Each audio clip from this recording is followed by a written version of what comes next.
All right, good evening, League of Legends fans. We are live now for our coverage of the Guardians Cup, our grand League of Legends 5v5 here on Summoner's Rift. As you can see on your screens, the brackets have been seeded, so we are mere moments away from hitting the Rift and getting into some League of Legends action. As you can see, right now we have 5 teams remaining in the tournament, 5 teams to begin with, and Bang, that's a nice buck, will be playing against Dang, that's a nice duck, here in round number 1 as something of a play-in game to get into the semifinals. If I'm not mistaken, that will be our first game that we get a chance to see. Winner POV, Gat Squad, and Lego is in Fortnite OMG are already waiting in the semifinals.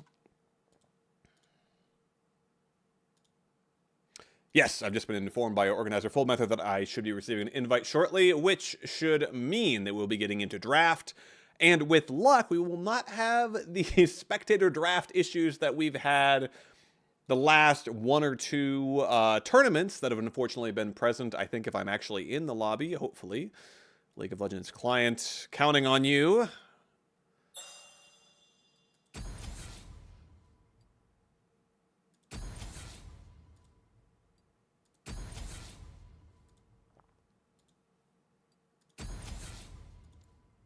Give me a moment here as I coordinate getting into the actual lobby.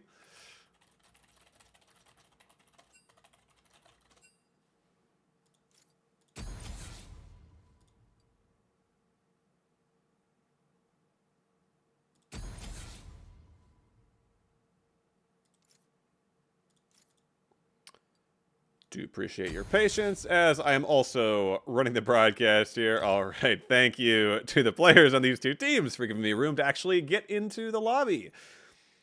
Indeed, yes, we'll be watching Dang, that's a nice duck versus Bang, that's a nice buck.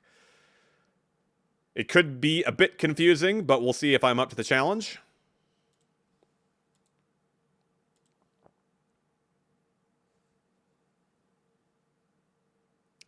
Should be a fun one here in round number 1, as this is an all WA match, 1v1, 5v5, excuse me. 1v1s are previous tournaments.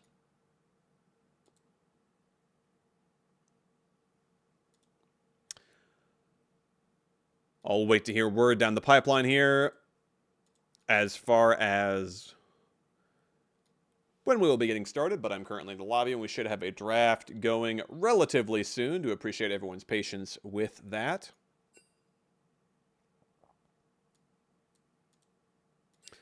Ready checks are coming out.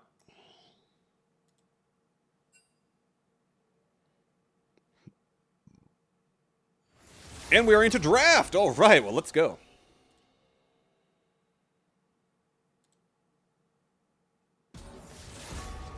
Swain ban already coming out, and give me a moment here as I get our draft overlay set up.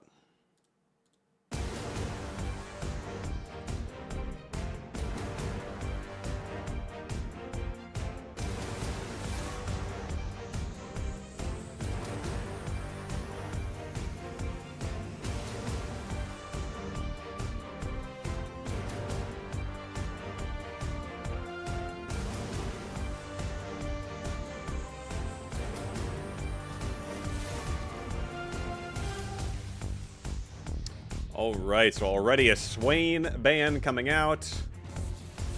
Unfortunately, it looks like we have our own little share of spectator bugs. Still, this is better than we were at before, so I'll take it. Unfortunately, we're only seeing the team names for the Bang, that's a nice buck here on the left. We'll get into game and it will be fixed. That I can promise, but I do apologize for the League of Legends client, I suppose. Not a lot I can do about that.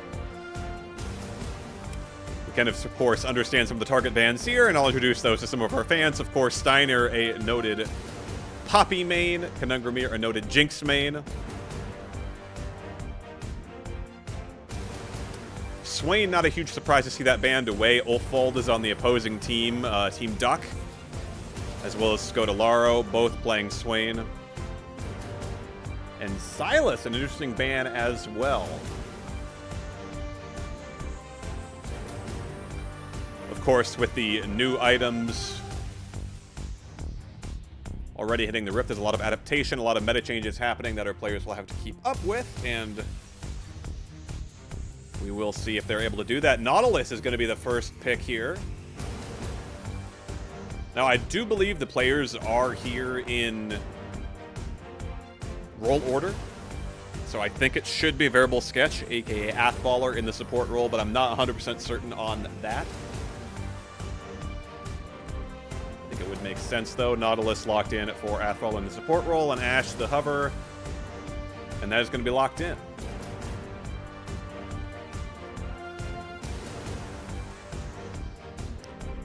Just to give a brief roster update, at least, since we unfortunately don't have the player names, thanks to the lovely League of Legends client. So it is Ulfold, Scodalero, Zagram, aka Orivald, Starvald, and Solite, aka Solios, on the enemy team. Excuse me, on... Dang, that's a nice duck. Client's even got me twisted around here. Will be interesting to see how the roles shake down here.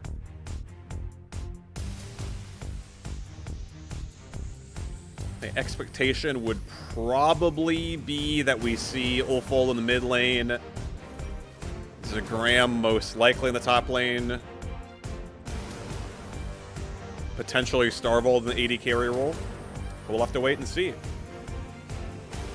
Sejuani and Ashe, a Freljordian duo locked in there for Dang That's a Nice Duck. The response for Buck, already a Graves locked in, and now presumably going through some 80 carries, backups for Conungramir here, although potentially... okay, the Ahri being hovered, so... And I don't play Ahri, also known as Ben-Hur. Certainly does play Ahri. Looks like they're considering locking that in, but they're going to save that for the second phase, and Caitlyn's going to be the lock-in. And it is going to be Janna. So Ashe, Janna there in the bot lane versus Caitlyn Nautilus. Could be interesting. Definitely the Janna going to be nice into any of that engage. Let's see what Duck looks to ban away. I mean, I have to assume this is still a Graves jungle. Admittedly, I think the meta is still kind of settling. We're sort of...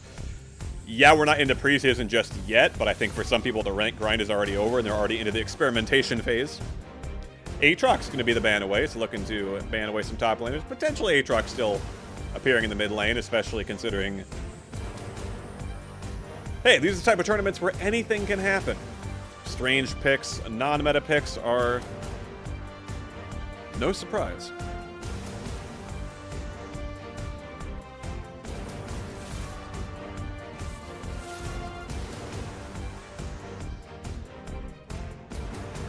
So Ahri is going to be banned away, so we saw that Team Buck was considering locking that in beforehand. I mean, even the hover, I think, probably gives it away. And Duck wisely banning that away, so that means I don't play Ahri. We'll have to fall on alternate pick. Malzahar, banned away. Again, I'm presuming Ulfold is going to be in the mid lane there for Dang That's a Nice Duck. And Fizz as well. That's definitely another Ulfold pick, so I think that's the assumption that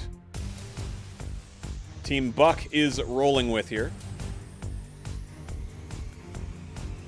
Bans concluded. We'll have to wait and see what Team Duck does save for final pick. I would expect them to save that mid lane for Ulfold, save that counter pick for him. He plays a ton of champions. I mean, I think the Swain and Fizz are certainly intelligent bans, but I'm sure he's going to save them. Okay, so Tahm Kench.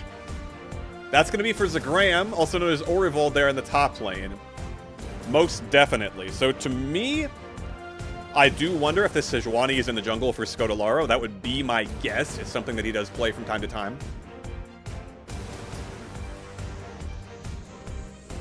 Which would leave Solite and Starvold as the duo there in the bot lane. I would expect Solite to be playing the Janna on the support and Starvold to be piloting the Ashe, but it could be the reverse. Both of them can play either role there in the bot lane, certainly. Shen locked in the top lane here. That should be for Steiner, and Neeko is going to be the pick there in mid for Ben-Hur, aka I don't play Ahri. So that leaves a counter pick into Neeko. Ulfold with about 5, arguably more mid lane champions already banned away. We'll see what he wants to lock in here into the Neeko, and he is going to go for the Veigar. very interesting. So we're looking at Janna, Veigar, Ashe, and Tahm Kench. To me, this just screams anti-engage. It's going to be extremely difficult for Team Buck to find those routes into a team comp like this. I think probably, especially early on, what I'd be looking at is more towards the top side. Not that they'll be playing towards the Shen, but the fact that I know Steiner can be very on point with the Shen ult. He's pretty good about watching the entire map. And that can be something that's really hard to keep track of. It's easy to forget that the Shen ult is there. The start and all in on bot side or around Drake, and then the Shen is there. The Tahm Kench not available if a teleport is down, not available to join. Of course, on the flip side, keeping in mind that Zagram is an excellent top laner, an excellent Tahm Kench player, he could very well exert enough pressure topside that he won't be down the teleport. That said, instead of listening to me analyze for 3 minutes, we're going to go to a quick break as we wait for our spectator delay. We will be back in 2 minutes and 45 seconds exactly to load into the Rift for our first match of the day.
And here we go! Game number 1 of the day. Dang, that's a nice duck versus bang, that's a nice buck. Facing off here for the rights to book the final seat available. 5 seats, really. In our semifinals for the Guardians Cup. So it is going to be Soullight on the Ashe and Starvold on the Janna. I mentioned that may be interchangeable, looks like. The rest, just about what we figured. And looks like a potential invade here. Now, I'm going to apologize in advance for potentially directed camera leading us astray, but we don't really have an alternative right now. We don't have a cameraman. We don't have a whole broadcast crew. It's just me, so we'll do what we can. Something I did want to talk about is, I think a lot of the pressure being on both Steiner with the potential to turn with the Shen ults, but also Big Cat's there on the Graves. I'm just going to use IGNs just for the sake of those who are not familiar with some of these people's Discord names. Is Lena Frodo for those of you who know him, though. Lero potentially going to walk right into this. They don't have a ward to see him. Now they will, and he's going to face check right into him. So Scodelaro's going to walk right into that. He has the flash bill. There's the hook. The ignite is down, but he's already dead. The Cats with the flash. Too late, but they are going to get that first blood there for Team Buck, and that should enable them to take that. Actually, Starvold's going to be careful. There's a hook. There's a flash root. He still has the hook available. One more shot will do it. It is going to be I don't play Ahri with the kill. 2-0 already for Team Buck. Now, I will say to our viewers, Team Buck are probably the underdogs here. I think that's what most people would have said. Ulfold looking for potentially a cheeky steal there. It's not going to happen. So, early level 2, and this was another thing I wanted to touch on, is Big Cats needing to exert the pressure there on the Graves early in the jungle matchup against the Sejuani. And wow, I mean, his team has him backed up there, and that's going to really help. I mean, he didn't get those kills, which kind of stinks, but at least he gets to steal away the blue buff, and that early kill onto the Neeko. That could be big as well. I didn't play Ahri, of course. A fantastic Wild Rift player, for those of you who have not seen him playing Wild Rift, but I actually have not seen him play League of Legends PC, although looks like a nice early start there is going to get the root. Bit of trading early on, and Zagram with the early push here in the top side. Again, I mentioned earlier that he could exert a lot of pressure there and already has a major CS lead. We'll see how many of those Steiner can clean up under turret. Should be pretty comfortable. Well, wow, a lot of early pressure here. Okay, nice little trade back there. Oh, and there is the hook onto Starvold. Already, Variable Sketch Conundrum trading pretty well here in bot side. It'll really be interesting. I mean, the gold going out of the Nautilus is not as ideal as you'd hope, but I mean, it's still gold. And wow, look at the root onto Ulfold. That is a lot of damage there. He does get the stun back. As we shift topside to see Graham take a tower shot, we're back mid. Try to keep as much as we can. Wow, Ulfold is going to be careful here.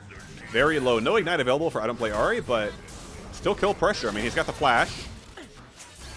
And wow, look at that. The volley coming through. Soullight chasing down both Conundrum and Variable Sketch. Equalizing things here in the bot lane. I mean, the range advantage is real on the bot side, but the all-in kill threat, especially if Conundrum and Variable can chain that combo correctly, where you get the trap after the Nautilus hook and the Nautilus passive root, if you can time that really well, I mean, somebody's just dead for sure, especially with Ignite available. Scodelario and Big Cat's here. Big Cat's getting the better side of that. Gotta be careful with the red buff slow. Looks like that'll be enough, but Skodo's getting chased away. And now Conundrum and Starvold in a 1v1 here. There's the Ignite down. Starvold is getting the better of this now. Conundrum is going to burn the heal, but look at the damage coming through. Forcing the flash away. Very aggressive from the Janna. I mean, Starvold knew his damage, but now has he overextended? There's the root, the Ignite. Oh no, the punish comes through. And now Soullight could be in trouble here. He has flash and heal, though, should be okay. And actually, Big Cat's going to take a tower shot there. Some more action here on bot side. Again, Starvold playing so aggressively.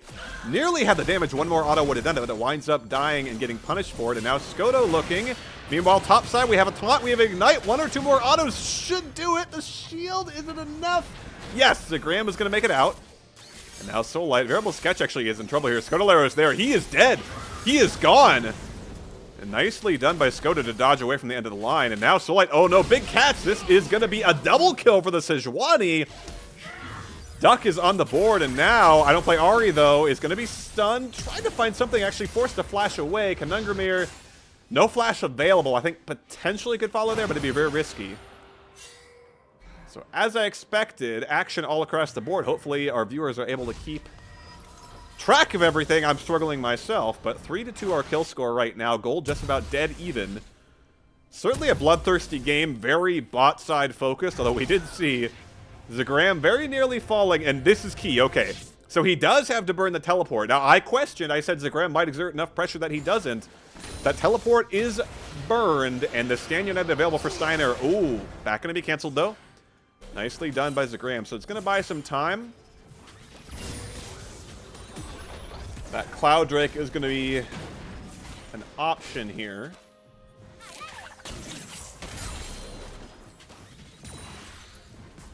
I mean, it's pretty interesting with how far behind Scodalero was set back. He is 2-1 and up a camp right now.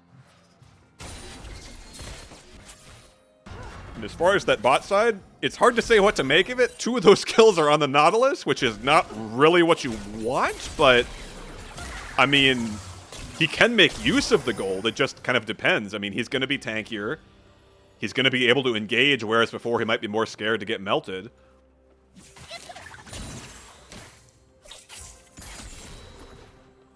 Ulfold and I don't play Ahri. Really pretty even here in the mid lane, pretty much just a farmathon. So Graham getting the push again. So if Steiner does decide to join a fight potentially, that is going to mean he misses out on a lot of minions. And now Scodalero's come in. I didn't see who got that. Big Cats does flash away. One more auto's going to get it. There is the stun, but here comes the Pot Blossom from I don't play Ahri. 3v2. There is going to be the Devour from Zagram. They're trying to get the kill, but the shield is huge onto the Graves. But the Tahm Kench damage is very surprising. And there's the root onto Scodalero. I don't play Ahri trying to get something. There is going to be so much damage from this Tahm Kench. Zagram is going crazy. Scodalero is still alive. And Steiner, so somehow it is Team Duck that comes out ahead of that in a 2v3. I mean, there's the taunt, but Zagram on the Tahm Kench. You know, I'll give a little clue in here. I happened to search Warriors of Aesir on Google the other day just out of curiosity to see kind of, you know, search engine optimization, whatever you want to call it. And a certain Zagram was the 3rd search result on the list of the top Tahm Kench players in North America. Certainly showcasing it thus far. 2-0, up about 20 CS on the top side. There's going to be the... Oh! Nicely done by Solite to dodge away the flash away from Variable Sketch, but now Conundrumir could be in trouble. Does not have the flash. The heal's coming up soon. There's the flash from Ulfold. Oh, and the ultimate's going to finish it off. Variable Sketch could be in trouble here too, but it is Big Cats there in time to reinforce. Looks like that's going to be all she wrote bot side, and top side still Zagram with a lot of pressure. The Stand United not available.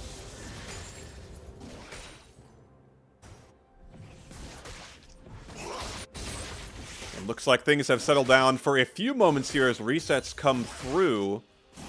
Very, very even across the board still, but a 1,000 gold lead centered in that top lane there for Zagram, who has a 200 gold shutdown to his name.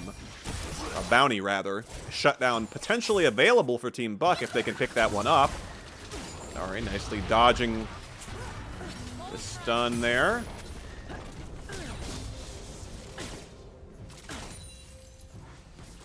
So still this Cloud Drake available 9 minutes into the game, not being picked up.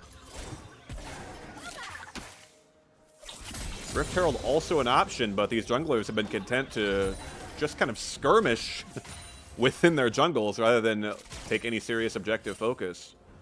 I do really wonder if a play for that Rift Herald is not made by Team Duck. I mean, it's possible they value the Drake too much. Oh no, the Pot Blossom is going to find Ulfold. That's a lot of damage. A little bit more would be able to find the kill. Here comes the Enchanted Crystalero. It's not going to find anybody. And somehow Ulfold survives there. Here comes the Flash Root though, but I don't think they have enough damage. No!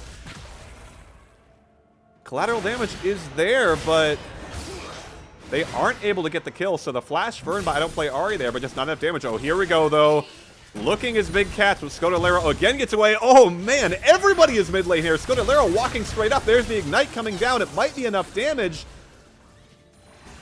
Not quite. So much by Dang That's a Nice Buck trying, excuse me, Bang. That's going to be tricky. This is why I'm just going with Team Duck and Team Buck, but Bang That's a Nice Buck throw just about everything in the kitchen sink there mid lane, trying to take down Scudolero, but they are not able to do it. Burning flashes, ignites, 2 flashes and an ignite by my count, as well as an ultimate. Now a teleport coming top side. Interesting, just trying to secure this Rift Herald right now as we are watching another topside 1v1. A lot of damage coming through from Zagram. He could be able to find the kill here. Steiner does have flash available. Just came up and he burns it but dies anyway. Scoto looking for the steal here. We'll see who gets the Rift Herald. He does steal it, so Scudolero steals it away. He can pick it up, and he's so tanky in the Sejuani right now. Look at the damage coming through. There's trade of kills, and the stun coming through Scudolero should fall now. The dredge line should be available. Okay, Scudolero gets the Rift Herald and escapes. It's a 1-for-1 in kills. Zagram looking for the knock up there, but he is not able to find it. Conundrum Mirror. There's the Enchanted Crystal Arrow. I don't know if they're able to tank this under turret. No. So they get the heal out of Conundrum Mirror, but at the end of the day, I think he should be pretty happy with that. I mean, ult and ignite burned, but they are going to keep hemorrhaging plates and gold here bot side as long as it's 1v2. I mean, Team Duck should be pretty happy with that. They get the Rift Herald, and even though they're down a man, I mean, they have the 2v1 bot side, they still steal the Rift Herald away, and they even make it a 1-for-1. So that's a 3,000 gold lead for them now. They're in a really nice position. Here we have a 2v2 top jungle. Zagram, very strong, 3-0 on the Tahm Kench right now. Here comes Scudolero. Got to be careful, they're going to stack up the stuns here. They can tower dive. Steiner's in trouble. He has no flash. He's going to fall. Here comes the shield. Zagram could be in trouble here. No! It is Big Cats going down. 0-3, a combined 0-5, the top jungle of Bang That's a Nice Buck, and that could be the difference maker here in this game. Here comes the Rift Herald. That should take down this top turret. It should be the first turret of the game. Yes, so a massive gold lead in the favor of Team Duck. They really extend that now to almost 5,000. And they should get another charge here. I mean, there's no way for Steiner to join. And they certainly do. Scudolero's got to be a bit careful, because here comes I Don't Play Ahri. They're going to get the root. They're going to get the Pop Blossom. The flash comes through from Scoto, but it does not get him away. The ignite is there. I don't think there's any way out here, and the kill goes over to I Don't Play Ahri. Meanwhile, Variable is caught in the Dragon Pit, flashing away. So I'm not sure who started that Drake. It looks like it was Team Duck, even though neither jungler was present, so no smite. And both teams realize that and do back away. Zagram is 1v3 here, and I don't think he cares. He's got his Heartsteel. That is a ridiculous amount of damage coming through. He's just farming Heartsteel procs at this point, and now Urfold is here. He doesn't have the flash, but he will soon. It just came up, and that is enough to pick up the 3rd kill of the game there for the Veigar. He is stacking up. We'll check out his phenomenal evil stacks here in a moment, if we have a low moment in this game. 13 minutes in, 10-5, 5,000 the gold lead in favor of Dang That's a Nice Duck, who certainly have their eyes on the semifinals. There's the hook coming through onto the Janna, but I mean, the damage is too big. Nice flash from Conundrum to get away, but Variable couldn't just be going down. The chase down from the Ashe is just impossible to get away once you engage, once you pull the trigger. And Zagram is just having the time of his life here in topside, doing whatever he wants with the Heartsteel. He's up 60 CS now in the top lane. The mid lane developing a bit of a gap in favor of Ulfold as well with those 3 kills. I have an advantage to I Don't Play Ahri right now with the Ludens. But wow, so top side, top inner turret has gone now. We're still just at 14 minutes, so plates just went down. Bot side outer is gone, so now 3-0 is the plate difference. And here comes the stun on the Conundrum Mirror. There is the Stand United coming through. The Pop Blossom is going to try to stop him. Conundrum Mirror still alive. The taunt under turret, they get Soul Light, they get Scudolero. This could be the turn for Team Buck. They're going to settle for 2, but that is huge. I talked about before the game, the Stand Uniteds can be huge. Steiner is good about those, and he saves his AD carry and picks up a pair of kills for his team. But it is still a massive gold deficit very early in the game. I didn't see when that Cloud Drake got picked up, but it did go in favor of Team Duck. Now, they're stacking Drakes pretty slowly. They've been preferring to stack turrets instead, which is exactly what they're doing right now. 4 of them and still not a turret to Team Buck's name. They're going to have to find that. Zagram, again, just wandering around in the depths of the enemy jungle without a care in the world. He is going to be found out here. He's going to be rooted, but I think he's found Variable Sketch, who is going to be caught out. The dredge line is canceled by the Devourer, and that should be a dead Nautilus. Yes, it is. Starvold, unfortunately, takes the kill credit there. His first of the game, and now Zagram under turret, hitting Conundrumir. He's still tanking the turret. He does not die. I thought he was going to walk out there, and he still won't, and he's still alive. That is absurd. He is 7-0 on the Tahm Kench right now. What can you even do against this? I talked about this being a disengaged team, an anti-engaged team. Not at all, actually. It's a Tahm Kench going wherever he wants, doing his Mundo cosplay. He's a Grandma Mundo player as well. You can see that in his playstyle here. Ace in the hole almost takes down Ulfball, but the shield from Starvold is enough, and here comes the Tahm Kench. They're looking for a Variable Sketch. You got to be careful. Even with this little health, it's deceptive. This Tahm Kench is a juggernaut right now. He cannot be killed. He has 2.5 items. He's probably going to pick up 1 or 2 more as soon as he backs. Pressure mid lane as well from Scodolaro. And then we're looking for the cancel. Is going to knocked up by Zagram. Oh no! He tried to get the recall cancel, but winds up paying for it. Solite picks up that kill, and now Variable Sketch could be in trouble again. The stun from Scodolaro. The Pot Blossom, though, is enough to get the Nautilus away with a sliver of HP. Steiner missing the taunt over the wall there. Not able. That could have potentially been a kill in Scodolaro. Won't happen, though. Crown of the Shattered Queen. Interesting pick here for Starvold. Bit more AP, and certainly going to help if he does get caught out by the Nico. Potentially the Grave, some of that burst damage. One has to wonder if having 4 kills on the Nautilus is not hurting Team Buck a little bit right now. I mean, that's a lot of gold on your support. I mean, I mentioned that's not always horrible, but when you're when you have a champion like Graves who's 05, you really wish that he had some of that gold. Nice flash by Big Cats is going to get him away from Zagram, who is... I mean, they're looking here, but they have 3 champions, and they're backing away. I mean, yeah, they're expecting somebody else is here, but even if there wasn't, this Tahm Kench, again, he is not killable. He has the Berserker's Greaves and a pickaxe. He's going for Titanic Hydra next. Yeah, give him the blue buff. Give him everything. Why not? Rift Herald being picked up here, soloed by Scodolaro. That should crack open an inhibitor turret. I mean, it should just be an inhibitor. Right here for Team Duck. I mean, almost 10,000 this gold lead. Hope is fast dwindling for Bang. That's a nice buck. Things started off so well for them. The early jungle invade, the double kills, even that turn there on bot side with Steiner's help with the Stand United. I mean, yeah, there's the dredge line, but they don't want it. What can you do? And now Zagram wants it. They are going to find Conundrumir, who's already bursted instantaneously. It's a lot of damage on Tahm Kench, but he is just tanking the turret for years. But a nice taunt from Steiner. Again, the Shen here leading the charge could be enough. That is going golden for I Don't Play Ahri. It's going to keep him alive against the Veigar. Again, an overextension here by Team Duck, and it means a 3-for-2 in favor of Team Buck. Now Starvold playing with fire here potentially, but with the slows, I mean, he's okay. Okay, he's walking right up to a Graves. I mean, he is just having a ball here. Oh no, that could be trouble though. No ult available though, he knows. He's really, really playing this at the razor's edge. On the Janna. I wouldn't think I'd be saying that about a Janna player, but it is exactly what he's doing.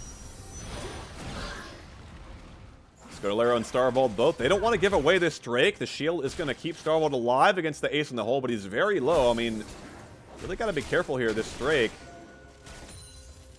I mean, they bought enough time, though. Zagram is back. I mean, sure, Zagram gave away a huge shutdown. And 2 kills going over to Big Cats is huge. And nice objective bounty claimed by Steiner there as well. But even so, I mean, it doesn't change this game. It makes the gold lead a little bit smaller, but this is still a Duck-centered map, if you will. And that Mountain Drake is going to go over to them in addition.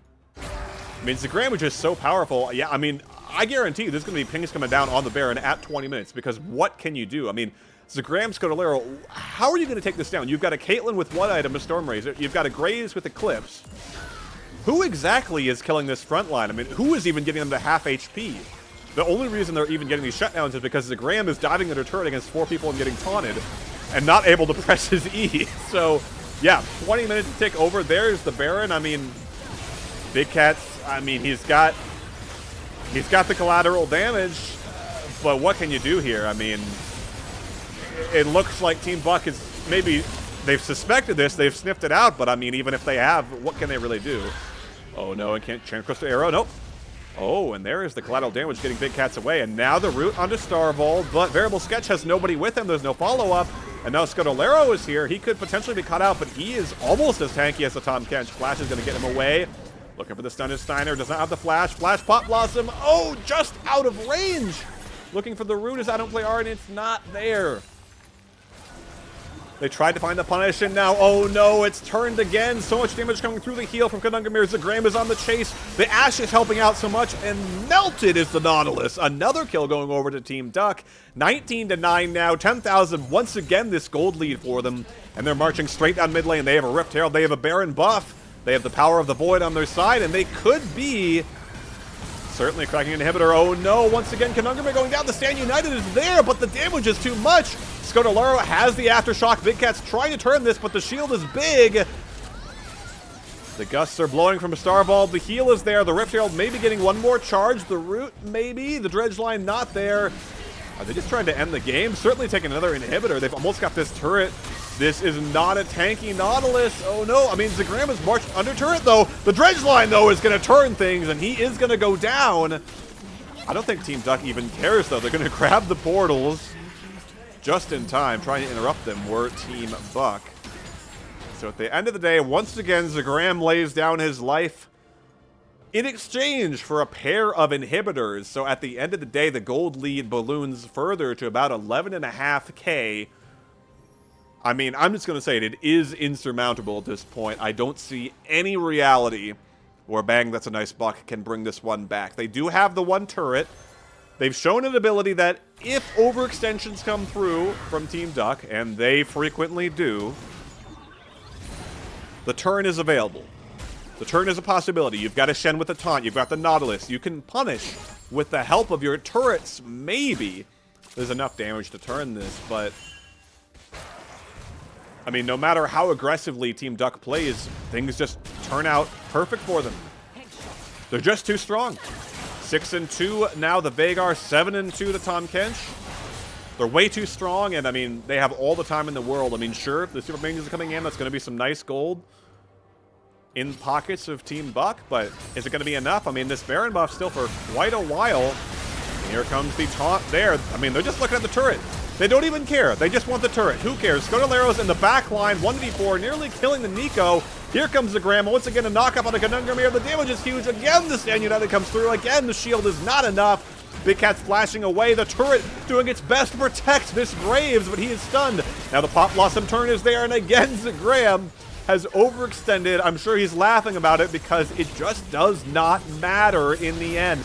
The root is there. Valiantly, Team Buck are trying to mount a defense here, but there is a legion of minions hitting their nexus. There is an Ashe. There is a Tahm Kench who has fallen, but his sacrifice was not in vain because, dang, that's a nice Ducker headed to the semifinals.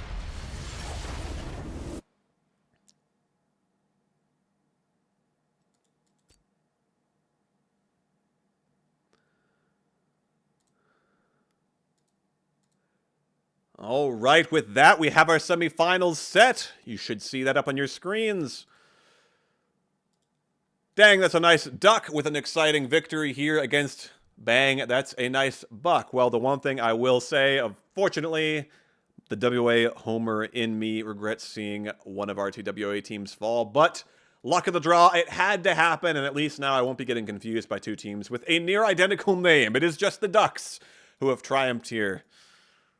Somehow, against the much larger Buck, they are victorious. Tahm Kench was pretty large in that game, I have to say, and I do wonder if potentially in their matchup here against Winner POV, we don't perhaps see a Tahm Kench ban. Dr. Mundo also one of Zagram's specialties. But really, I'd say a nice recovery by Dang That's a Nice Duck. I mean, it was a really, really rough start. particularly for Scodalero on the Sejuani. You hate having that happen to you. You're playing Sej in the jungle. You're up against a Graves who just comes in and takes everything. But really, very quickly they recover. They get a pair of kills back on the Sejuani, and everything was fine. So Duck is going to face off against winner POV in semifinals match number 1. Our other semifinals match is Yat Squad versus Lego is in Fortnite OMG. The name's so long it's cut off there, but that is in fact their name with an exclamation point at the end.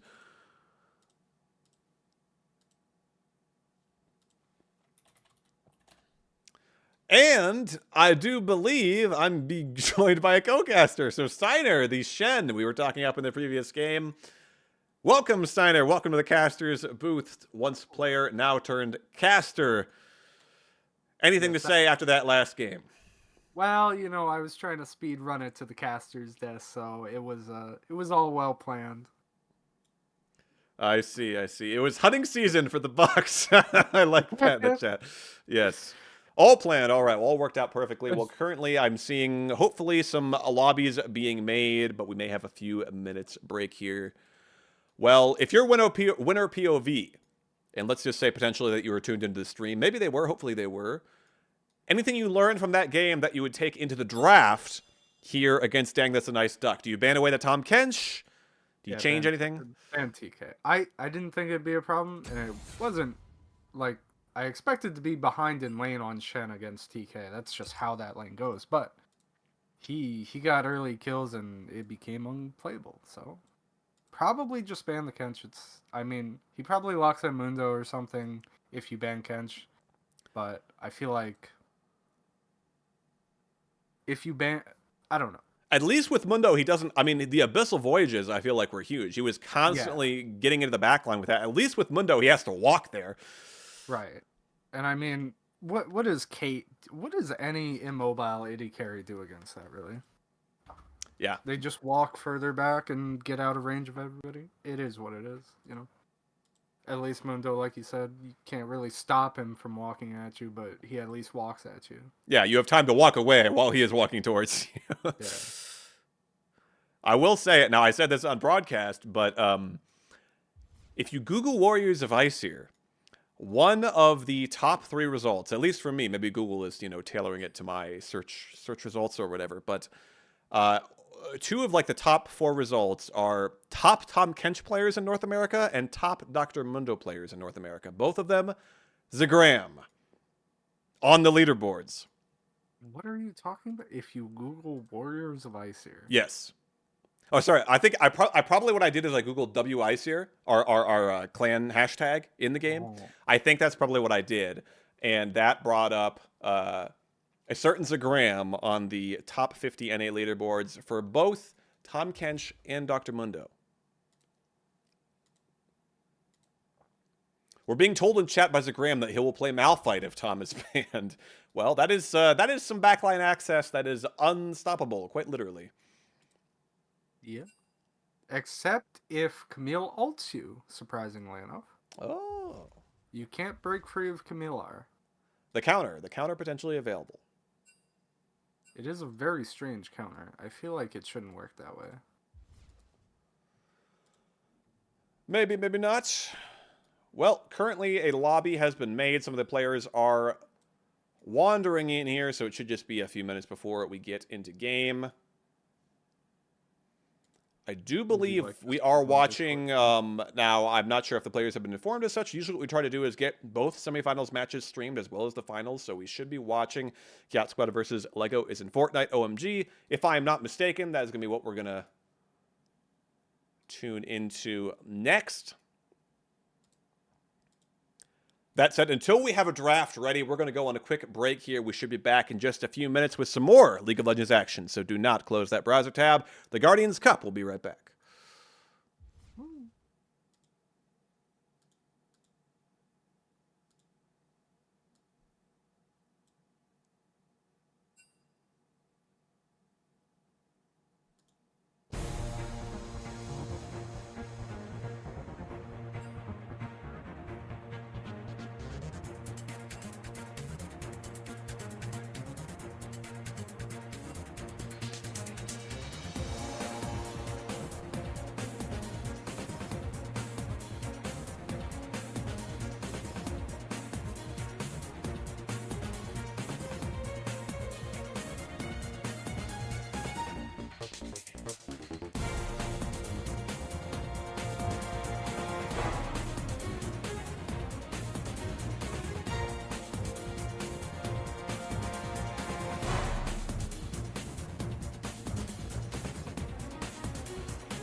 Okay, hello everyone, and sorry for the delay on that. Double checking our audio levels here. We should be back. Oh, We are doing a draft lull prior to the actual draft. Or this is the actual draft, and the other one is sort of a ceremonial draft to mimic the draft lull. That should be up on your screens right now. Team Gyat on the blue side versus Legos and Fortnite OMG on the red side. Should be a good one. yeah. Already Aatrox banned away. Hecarim, Malphite banned away. Now, Zagram was not in this game. He did mention that he would be picking the Malphite potentially as a backup to Tahm Kench. You're really targeting the top, Mr. I assume they're in player order, which would be Mr. Rockets. It's interesting. It's always a question. I mean, if you look at the elos, I mean, it's something inevitable. I mean, Charlie Telt is Diamond 1. He's the mid laner for Legos and Fortnite OMG, so, I mean, it's often a question of is it better to try to address a player like that in pick ban, or in the ban phase particularly, or is it better to try to find the weakest link and ban out their one trick, potentially? Teemo banned away, okay. Maybe that's a Dak Avery special? I was trying to see if maybe anybody's spelling anything with the bans. I don't think that happened the first game. I don't think Amn or Tuduch spell anything that I'm aware of. Not in any language I speak. Thresh, the first pick.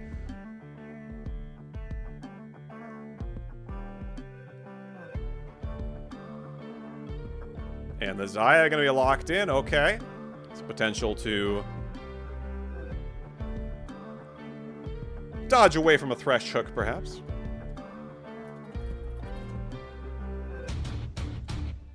Definitely Xayah is always tricky to deal with, just with the potential where if you're engaging into her, I mean, yes, she can dodge CC, but just if she manages to get any feathers down, it's just such a nightmare, especially if you get into any kind of corridor.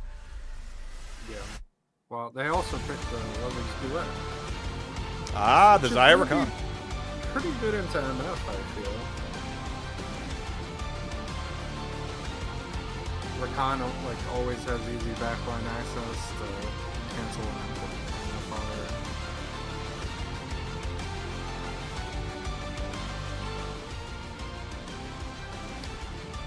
I like Xerath being hovered. Xerath is pretty strong right now, I feel.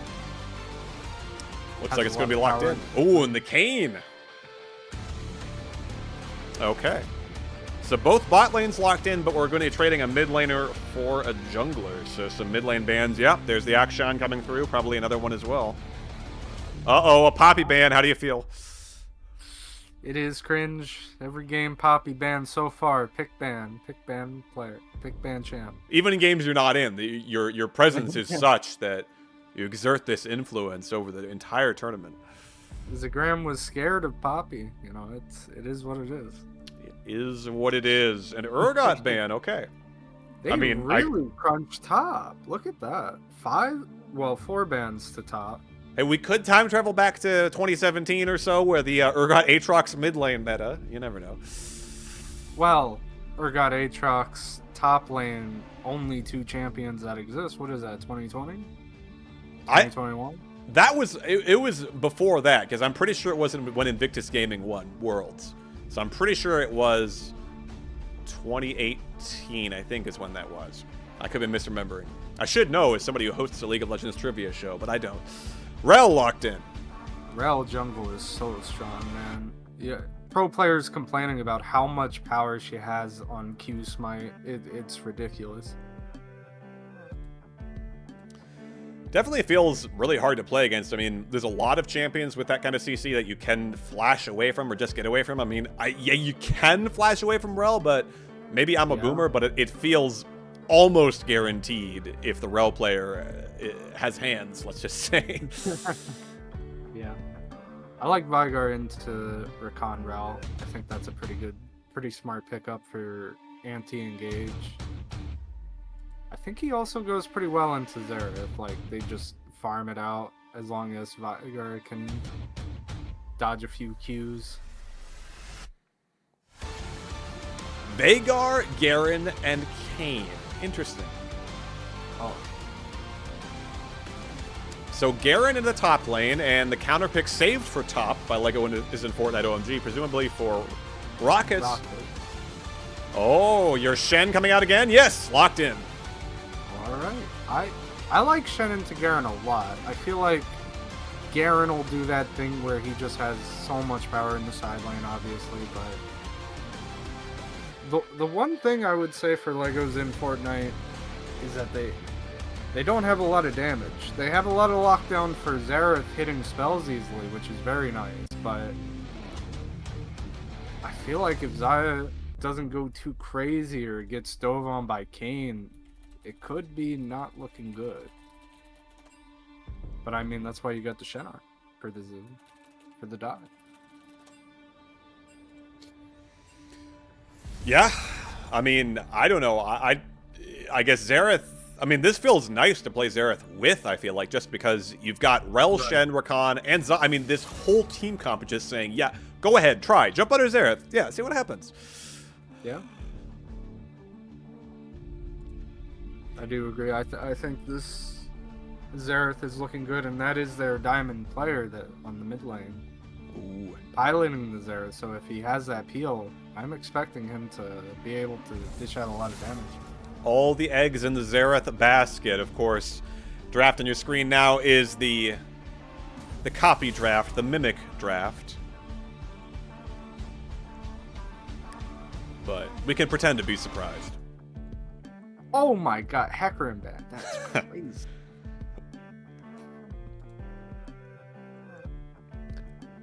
I'm definitely curious about the Kayn. I mean, I feel like I haven't seen him in a little while. I have seen Kayn's be just insane. I mean, as an AD carry player, I most have, you know, horror flashbacks of Blue Kayn coming in and just one-shotting you, nothing you can do.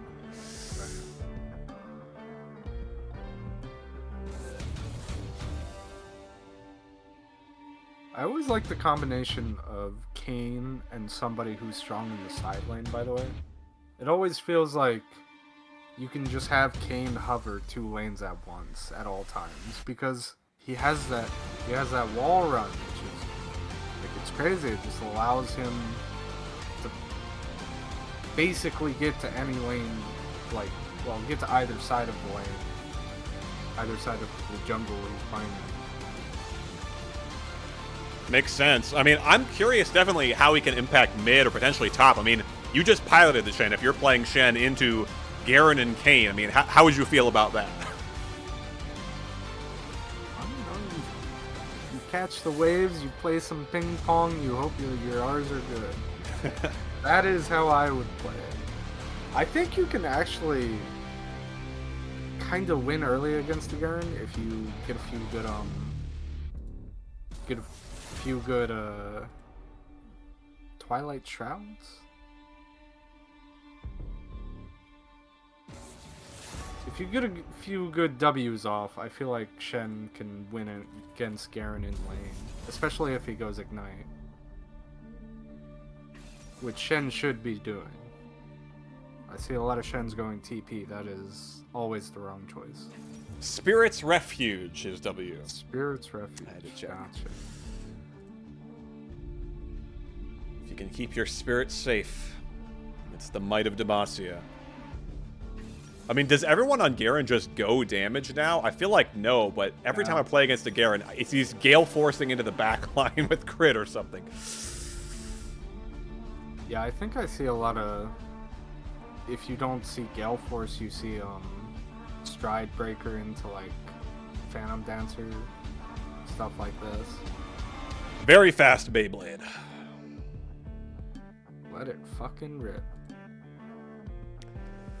Well, it will be interesting to see. I mean, I'm curious about the Xerath, because the one thing I see about this mid lane matchup is that as the Veigar, you're able to throw your cage up from anywhere in the wave, and there's nothing Xerath can do, because Xerath's stun is going to get stopped by minions, but Veigar's cage obviously is not. So, I mean, I'm wondering if they can set that up. I mean, you talked about Kayn.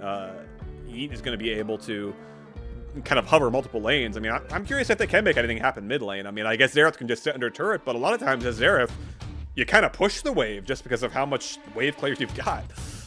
Yeah, I'm... Like, being honest, I don't think they should really play for mid. I feel Vigar catches Zereth. Vigar catches Wave. They play ping pong. Vigar just scales. Zereth becomes a team fight. Crazy man with all the CC. But I don't. It'd be nice if they could, because obviously Zereth's very immobile. If you catch him in the cage, he has to flash out and come back around. You know, what's he gonna do? He's gonna try to stun Kane while he's coming for him, but Yeah, I mean, I'm also curious about the Misfortune. I mean, it can be hard enough to line up those MFRs just period, but when you have to worry about a Rakan who can come through and a Rel, even a Shen Shadow Dash coming through, there's so many ways for Team Lego to just interrupt the MF ult, and if that tool is not available, I feel like team fights are going to be a nightmare. What was that? Like, or just get out of the way of it, because like no. Everybody has a tool for dashing away besides Zereth, you know? Right. You know, if MF is in range of Zereth to hit R, you know, playing a little close as it is. Yeah. Well, we'll see if Matt there can make it happen on the MF. Maybe some key Thresh hooks as well could be huge. I'm curious about the Kayn. I mean, surely this is a red Kayn game, no? What do you think?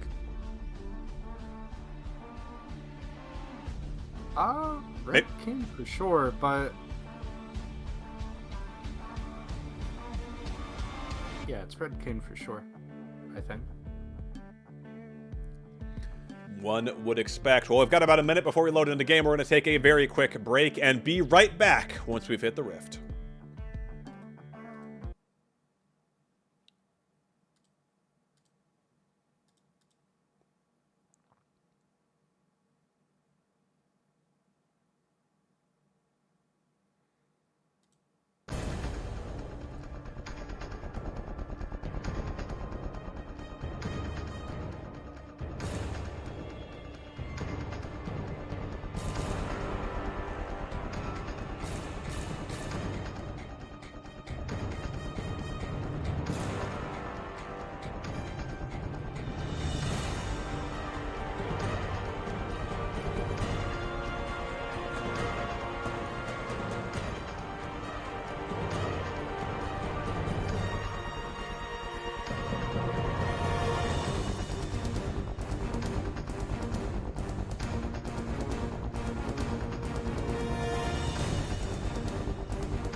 And welcome back to our coverage of the Guardians Cup. Hello. We are loaded in here for Team Yet Squad versus Legos and Fortnite OMG. Welcome to Summoner's Rift.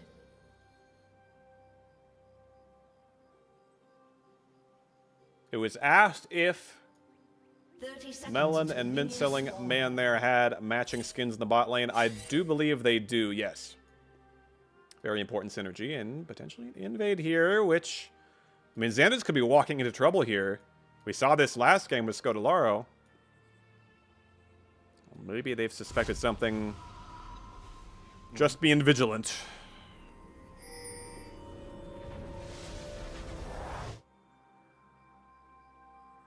Minions have spawned.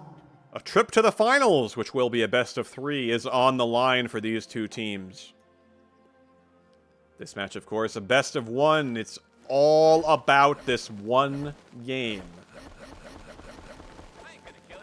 Pretty in-sync dancing. I don't know. I think that bodes well for the laning phase. Yeah, it looks like Rel's trying to fight Kane for Raptors. Yeah. I don't think that's...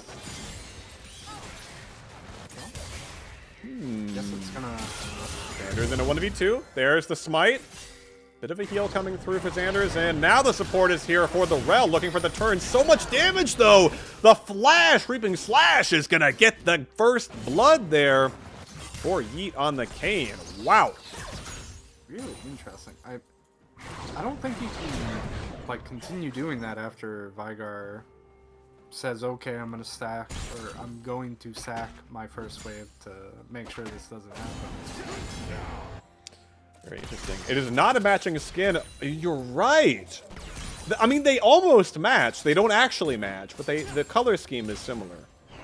Well, you know what's the funny thing? I don't think Oof, look at that damage there in mid. Go ahead. I think those are matching skins. I think those are both Arcana. Oh, really? Yeah, I don't think Arcana like really looks a lot like each other. Well, I'm interesting. pretty sure those are both Arcana. There you go. Perhaps if Mrs. Silva was here, she could tell us differently. Our resident Xayah expert, yes. We need assistance. Prestige, Brave Phoenix, Xayah. Identification in the chat. The sleuths have deduced. They do not match, unfortunately. They are both nice skins, though, I will say. Well, this, I feel like already a slower match than our first game of the day. You can see Charlie there in mid lane exerting a lot of pressure, as we would expect. Sometimes the elo differences coming through somewhat, and yeah, it's always a rough spot where pinned against the wall against their skill shots. What exactly are you going to do? Rocket's here with a whole legion of minions to pick up. He's playing into the best Garen skin, so he's gonna get a little bit pushed in here. The best Garen skin is why he's getting pushed in. Perhaps an early roam from top to mid. Oh, Shonk Tonk there. Oh, we have support and top lane there in mid. This is reminding me of that Faker clip where he's got the entire team ulting him in while his jungler's listening to Maroon 5 there while 0-7 on the Amumu. Well, fortunately, we threw the stun at the correct member of the enemy team, so we get to walk out of that unscathed. Well played by Charlie there, and Colonel Xanders is hovering, of course. He's not listening to Maroon 5. Well, maybe he is, but he's paying attention to his monitor too. Rocket's going to Shadow Dash out.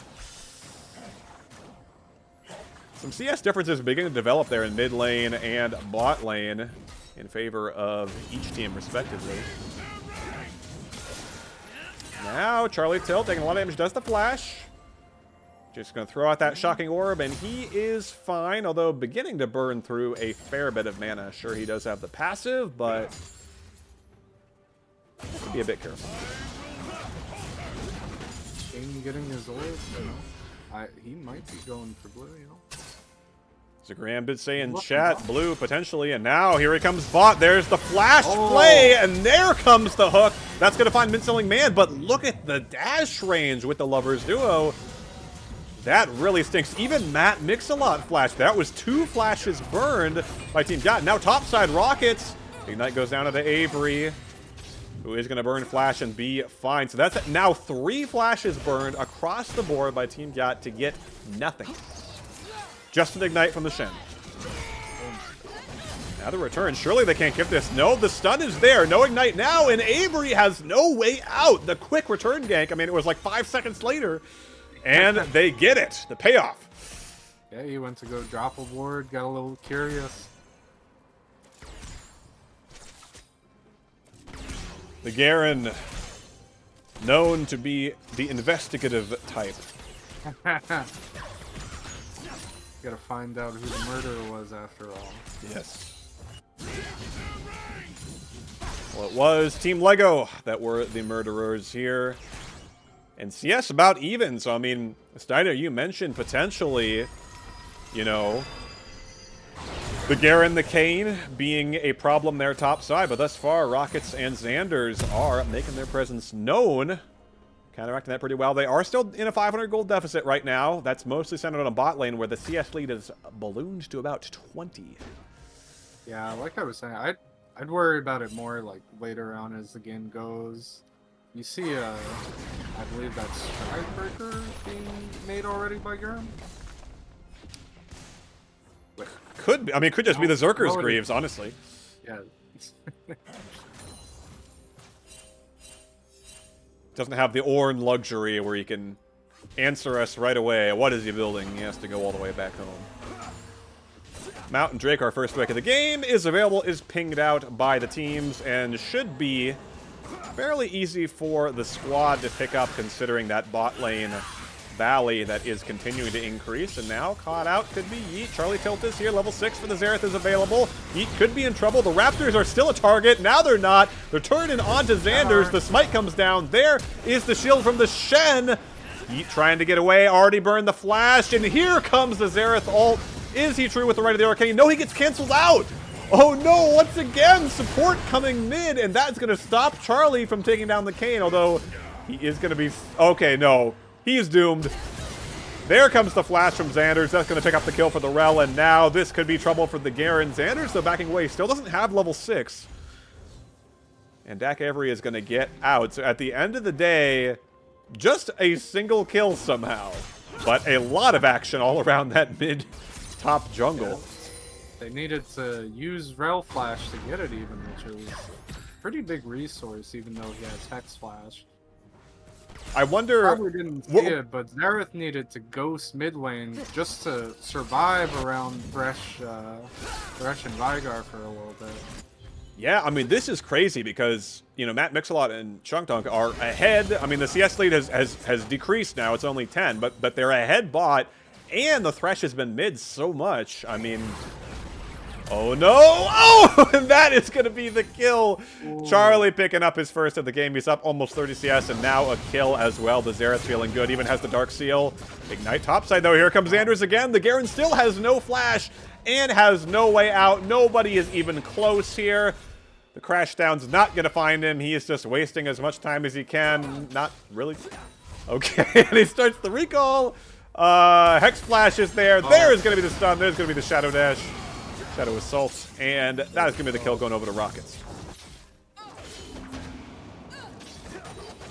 You know, all this pressure Xerath is getting, he's coming out on top, but Garen is crumbling under it. Yeah, up a couple of minions, but 0-2 right now. And the 1,000 gold lead and 4-1 kill lead going over to Team Lego, who will take a Mountain Drake as their prize. Okay, never mind. I'm trolling. What? The prize, the Mountain Drake, went to the Gout Squad. Well, Legos will be taking the Rift Herald in compensation. Yep. A little bit of having their jungle taken away also. Yeah. Shangtok has been all over the place on the Thresh here, now supporting Yeet on the Kayn, making sure he gets well fed there in the jungle. Should be able to take the Wolves here, no problem too, unless Mint Selling Man sniffs it out. Oh, they're not going to greed for it. Okay, oh no, right of the Arcane is there, a couple of them. Nice fancy feet though from Gabe. He is going to get out, and now Charlie could be in trouble. The Flash is up, Ghost is not. The Flash hook and Flash away. Oh no, but Avery is coming. Oh, flashing over the Stalking Orb. And now he's chasing down Charlie Tilt. He has the ultimate available. He's going to need a little bit more. The slow is there. Yeet is on the hunt. Charlie gets out. Unbelievable how many times they've come mid, and yet they have not found that kill. In fact, he is up 30 CS. Yes.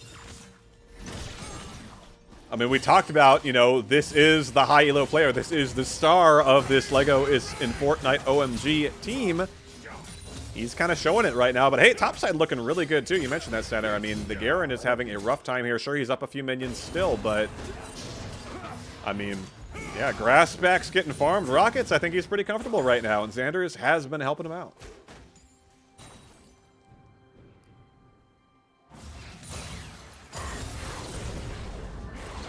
Gabe's really got to be careful on the Veigar here. I mean, Charlie has been hitting just about everything.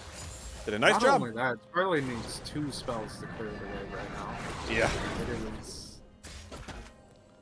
Very nearly has that Leandries and looking for some more Dark Seal stacks. And now finally, like Yeet has come to answer some of the pressure from Xanders on top side, but all he's going to find is a control ward for his trouble, and he will slink back to his jungle. Colonel wants to summon the Rift Herald mid. Still a ton of damage coming through. Right, the Arcane will be up in maybe 10 or 15 seconds here as well for Charlie. I mean, Gabe is going to be careful. Bunch of plates going over.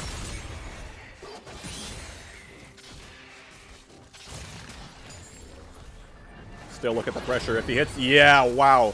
His ult's going to be coming up in just a second. I mean, he's waiting. Gabe does have Flash available. Now it's going to be used. One more will get him. There's the Right of the Arcane. And again, another kill. 2 more stacks in the Dark Seal. Charlie is becoming very fearsome on that Xerath. Dak is looking, but I don't think he's going to find it. Just going to walk by each other. In fact, they might get Colonel on the bottom. Nah, Death Sentence is there, but I don't think it's one that Shangtong wants. Looking for the bullet time, but it's not there. That is going to be a kill, a dead Thresh. And the kill goes on Shiny Melon Xayah, just who you'd want that gold on. 6-1 now, the kill lead, 2.5k. The gold lead in favor of Legos and Fortnite. They're in a great position 12.5 minutes into this game.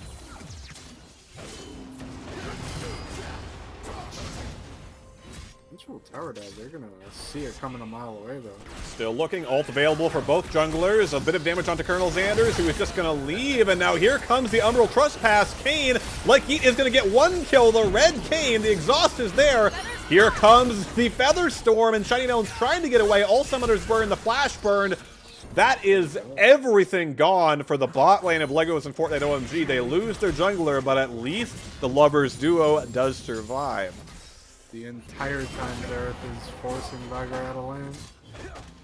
Wow, yeah, Gabe once again running out of health. There's another one.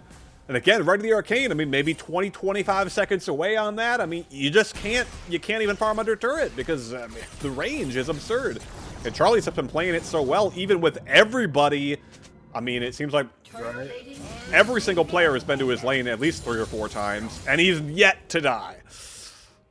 Not MF. That's going to be the difference maker. When MF comes, he's out of there. It can be annoying, honestly, when she throws down the E and the slow. You can no longer dodge things that you know you can dodge. Right.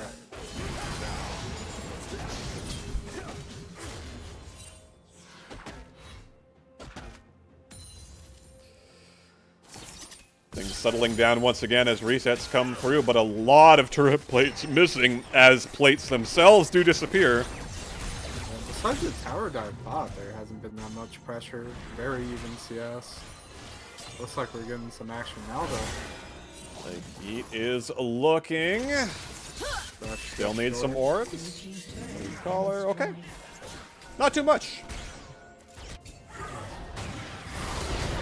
Oh no, though, Dak Avery could be caught out here. Does not have the flash just yet. He is spinning his way away. Here comes the Right of the Arcanes coming down. Dak Avery trying to dodge away. Here comes the cage.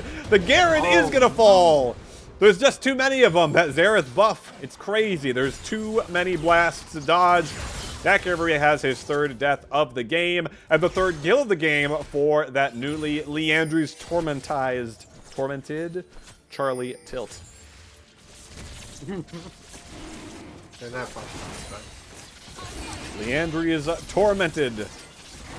Well, Shangtong, they're looking to contest this. Their jungler is on the way, and Evolved is like Yeet. That is the Rust, the red Kayn here, looking. Does not have a flash, but can he find the steal? He's close, he's looking. Here comes the smite, but no!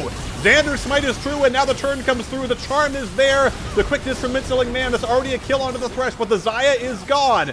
Looking to turn this are the Yat Squad. Could be. Colonel Xanders trying to take down Dak Avery. A flash away, but the Garen does fall, and now the Umbral Trespass onto Rockets. Now the Shen is going to dash away. Charlie Tilt, yes. No mana. Colonel Xanders trying to keep his mid laner alive. It's a bloodbath all around, 2-2. Oh. The turret should keep them alive. And it will. 2-2, but the Drake goes in favor of Team Lego. That was probably rough if Xerath had any sort of mana, but he was pretty out of mana for the start of that. He had no mana. No mana. Tyler 1's prophecy came true, but he does have a 10-stack Magi Soul Stealer and those Sorcerer's Shoes now, so I think Charlie will be feeling pretty good. Yes, they lose the Drake, but they already have one of their own. They're still up almost 4,000 gold and 10-4 in kills. Duskblade for Matt Mix-a-Lot, notably versus the Gale Force of Shiny Melon. We're going full lethality enough. I like it. Pings onto the Rift Herald on top side, potentially a target there. for the squad. And they got to be careful. That's now in excess of 4,000 gold that they are down. I mean, that can grow. They lose another team fight. Well, not that they really lost the last one, but as you said, Steiner, that was a manaless Xerath. That was the superstar of Team Lego, not really able to do anything, so... I think this is Here it comes. potentially a lot of danger from the top lane. Oh, and there comes the ult from the MF. Matt is just trying to save this turret, but is not able to do it. Bot lane and Team Lego are able to find that. Death Sentence goes wide. I assume directed camera is giving everybody a seizure right now. But at the end of the day, nothing has happened.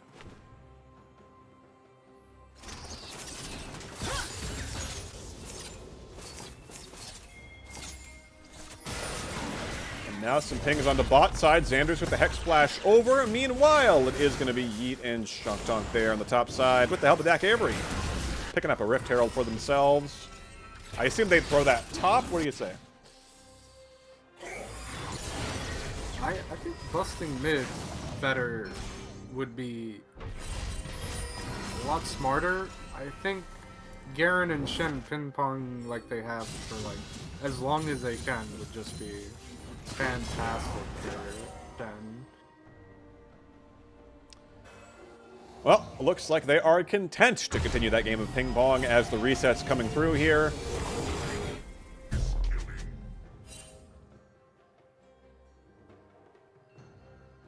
Ocean Drake spawning here in just about a minute and a half.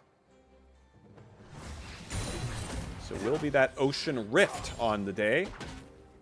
Available for either team. I could see that being annoying for either of these, but I don't know. To me in particular, if Lego is in Fortnite gets into Ocean Drake, I don't know how you get through that Rel Shen. Well, I don't know how you get through Infinite Mana Xerath. Yeah, that too. Heartsteel has been locked in there for Shen. We know his favorite music group now. Very nice. Black Cleaver first item Garen. I'm not too sure about that one. Death Sentence on the Rakan, mint-selling man. The slow is not there. The Reaping Slash, Blades Reach, and now the turn potentially. Xander's looking. Here comes the Stand United, and now on the backside, Dak Avery is caught out. He's getting slammed with feathers, and he will go down. I mean, I think the squad thought that they had something there catching out the Rakan, but I don't know. It is so hard to catch a Rakan. They had to land something there, and they did not. Sean? Ooh, Death Sentence again. A low mana Xerath. We've seen this before. Charlie Tilt could be in trouble. The Ignite is down, and there go his Magi stacks. Here's the bullet time, and now Rocket's in trouble as well. Another shutdown. This is huge. Death Sentence onto the Rel. The chain CC. Look at this. The cage. Dying from Shong. Shutdown after shutdown after shutdown, and still 2,000 gold in the hole. But here comes that Rift Herald mid lane, like you said, Steiner. And this is a route for the Yacht Squad to get back into the game. One turret for sure, potentially more. The death timers are still in excess of 10 seconds right now. Yeah, they get out really fast. Looks like they can't get it in for one more charge, but they are going to be very happy with that, cutting it to a 1,000 gold lead. Plenty of gold in the pockets of their mid lane and jungler.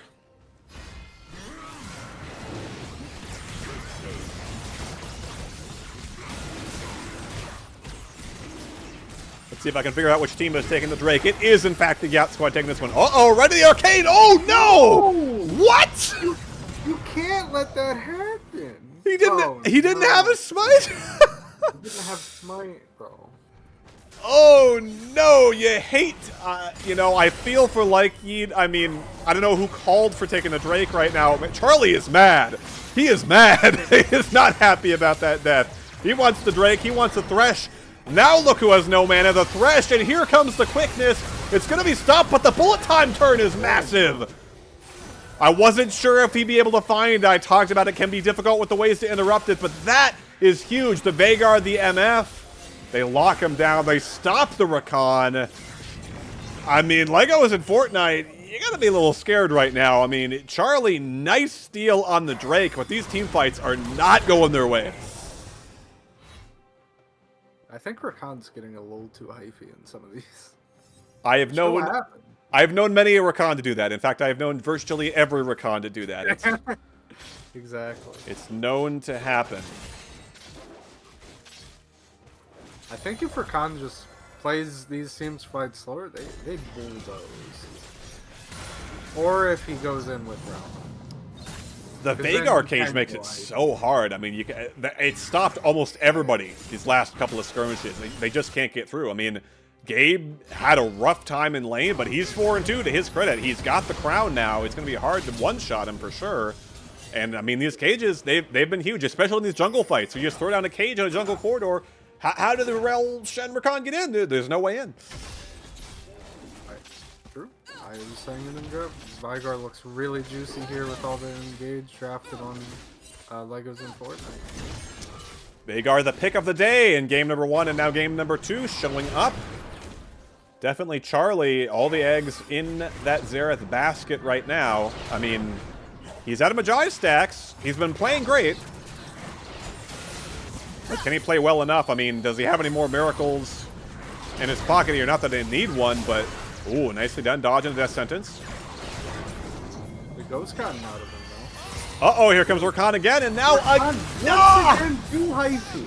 Yeah, you gotta be careful of the Veigar cage. She just... Well, Baron being pinged. Hang on. I don't... It could be possible.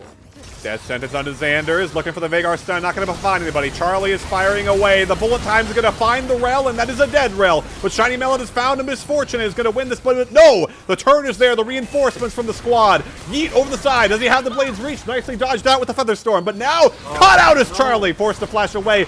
Will trespass though. Here comes the Stand United, and Yeet. I think he could have kept going. I mean, I don't know. Oh, but there's too much CC. I was wrong. Yeet is going to go down, but still the chase coming through. Matt Mix and Gabe are trying to find that, but Melon is just firing away. The Xayah standing tall in the face, and now the right of the Arcane to finish things off. Rockets is going to get the credit on that kill, force a flash out of the Misfortune.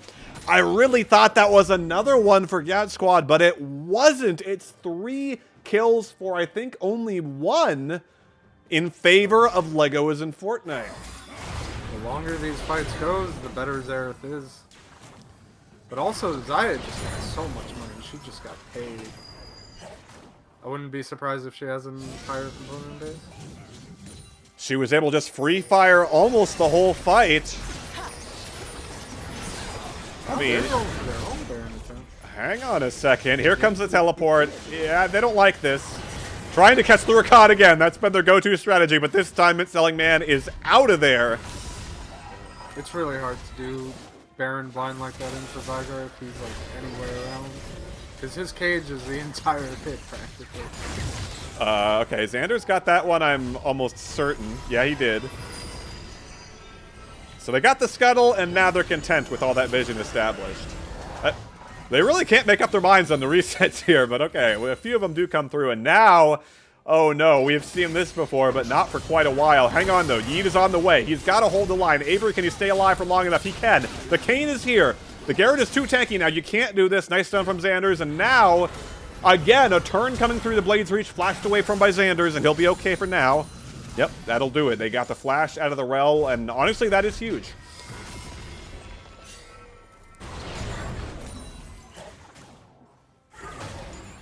It is pretty nice. Another Ocean This is Drake where- available. Uh-oh, though. Shiny Melon caught out the death sentence. I don't think the Featherstorm is going to be enough, though. Maybe it is, though, with the Rakan here and with Charlie here. That is a fast Garen. There's no front line. There's nobody here to peel for the carries. Charlie, what can he do there? He has no flash. Ooh, just barely. One more wave of bullet time would have taken down the Xayah with no summoners. The heal kept her alive. That's a Drake going over to the Gyat squad.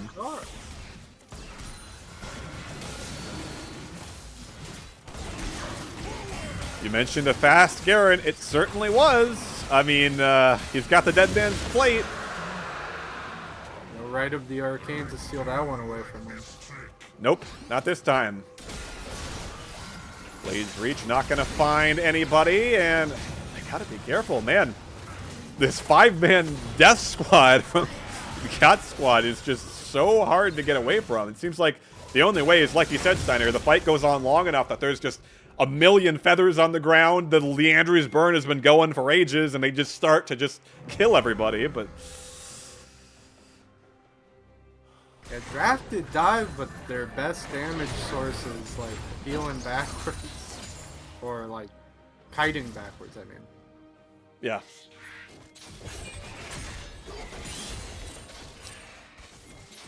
Well, Gareth leading the charge. He is. He wants it. he is a bold man. Charlie is not afraid. No vision, he walks right in there. And now the Baron has been started. Dak Avery is going to spot this one out. They know what's happening. Scuttle just spawned here. I mean, Kayn is a ways away. They don't seem to be sure if they want to continue.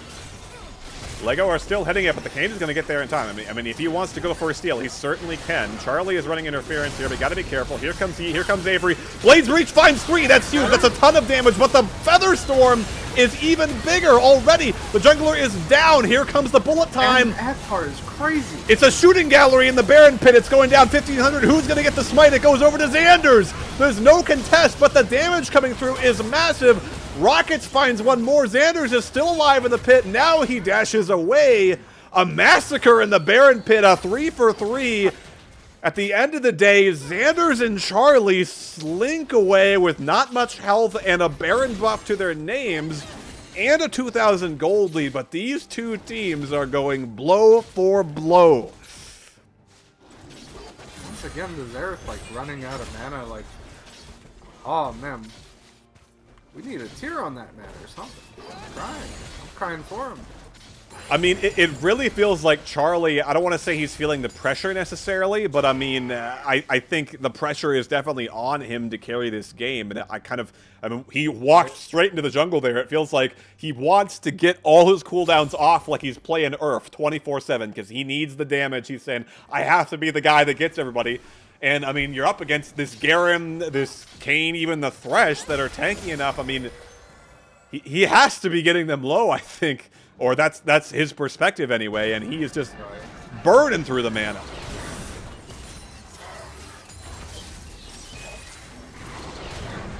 Blue team's turret has been destroyed. Well, we almost got 3 items on both 80 carries. We're getting into like big damages. Hopefully someone's gonna be able to. Oh. Okay. Death Sent is buffered, but still dodged out nicely by Charlie. I mean, he has the 2 deaths, but he really has been playing at a really high level this game. He's going to need to keep doing it. I mean, we're going to need some more of those Rite of the Arcane steals.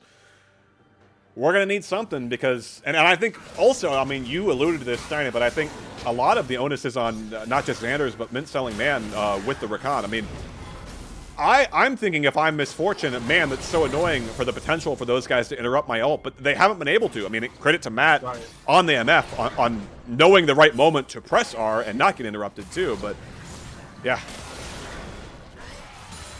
Yeah, you know, if you can't get on MF, the next best thing is to get out. Yeah, well, the Rakan's been having a tough time of that thus far, and the Garen, I mean, hey, Dak Avery, give this guy the tilt-proof honor. He did not have a great laning phase, but he is finding those moments to just run in there and just be a big meatball and even chase down and kill Charlie on the Xerath. I mean, it's such a nightmare if you're playing Xerath or Xayah here, where the Garen is so hard to peel. It's very interesting, too. He's got no MR, but he is the Xerath answer. Just run at him at light speed. What's he going to do? Hang on, he's got a Null Magic Mantle. Right of the Arcane burned here for fun. There's the Death Sentence and Avery wandering into the entire team, as is Shrunktog. I'm not sure what the communication is here. I mean, the Thresh is going to go down, I think. They're trying to turn this into something. There's the bullet time, but there's the Rakan. The Flash Charm is going to find the MF. There is the turn. Wow, I don't know what Yatscott was trying to find there. Now, like, he was trying to find something in turn, but there's just so many champions here. Can they do anything? He wants to at least get a couple of these Blade Reaches. This Kayn is kind of a raid boss. He is really, really hard to kill. Gabe goes down, though, and finally Yeet is going to be the last man standing. He finds the Blades Reach, but he will fall as well. What a discoordinated fight from the squad. I mean, you can see they have the tools, but when they go in one by one, when the Garen and Thresh start it by themselves, disaster. A little disconnected from Legos themselves. Zaya just assumed that Kane was going down, so she was taking away. Yeah. I've made that mistake before in AD carry. You see, oh, low HP Right. guy, 3 people around him. I mean, this guy's dead. Let's get some minions. Let's push. Oh, hang on. He killed somebody. Uh-oh, that's Triumph. Oh, no. I think Min-Selling Man, you know, he's been playing well all of a sudden. Not all of a sudden, but, you know, really understanding now when to go in, when to press all his buttons. Yeah, I mean, if he can navigate around the Veigar, I mean, potentially a Garen Right. silence, but I feel like Avery has not really been targeting the Rakan with that. If he can navigate around the Veigar cage and find, yeah, those backline charms like he did that time, I think he has once or twice in this game, yeah, that seems huge. I mean, that can be the difference maker. Red team's turret has been destroyed. Still a really even game here. I mean, I'm loving to watch this. About 3,000 gold, 3.5 maybe, in favor of Lego. But I mean, I'd certainly not say Gat Squad is out of this one, but they do need to make sure they're on the same page here. They can't have their top and support just wandering into the enemy team for fun again. They got vision all around this mid. They're ready to push deep.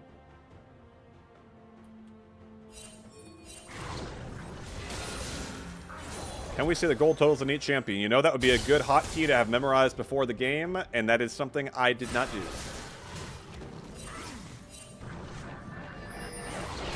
My apologies.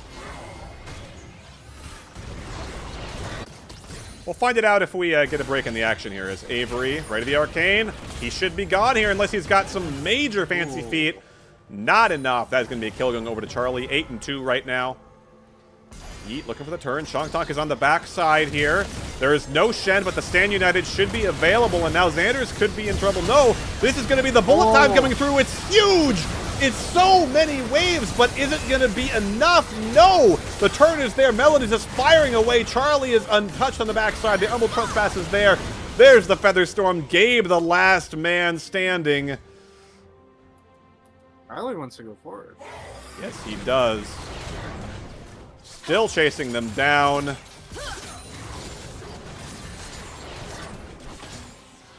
And on the offensive are Team Lego. I don't see how they can end it right now. Not with Garen respawning, but it should be an inhibitor going over. Still 10 seconds on Thresh, 15 on Misfortune. Inhibitor should be theirs unless Avery has got a miracle here. A lot of damage there into the Veigar. Got to be careful. I mean, he's trying to menace them here on the Garen, but there's not a lot he can do.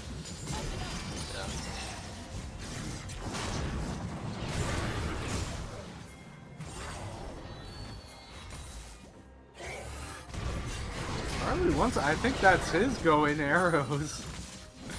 I think he wants to just keep up with the shooting gallery. Yeah.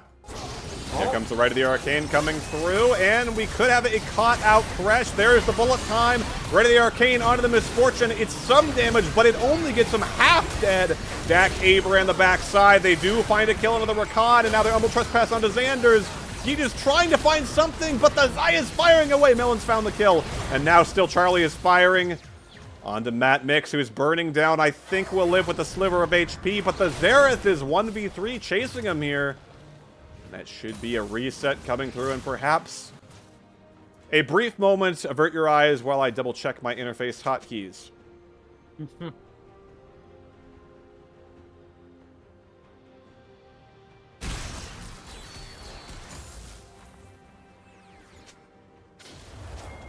I feel like it's gonna be Red There you go. Team's ult coming up, and they're looking at Baron right now. I think they're about to push for Vision into the blue side jungle on. Yep. Vision's starting it up even. Looks Sick. like they're gonna start dragons again. 5,500 gold, the lead for Team Lego. They're going to take this Baron uncontested, and that should enable them to just about march down. Head over to that Drake, which is spawning at about 30.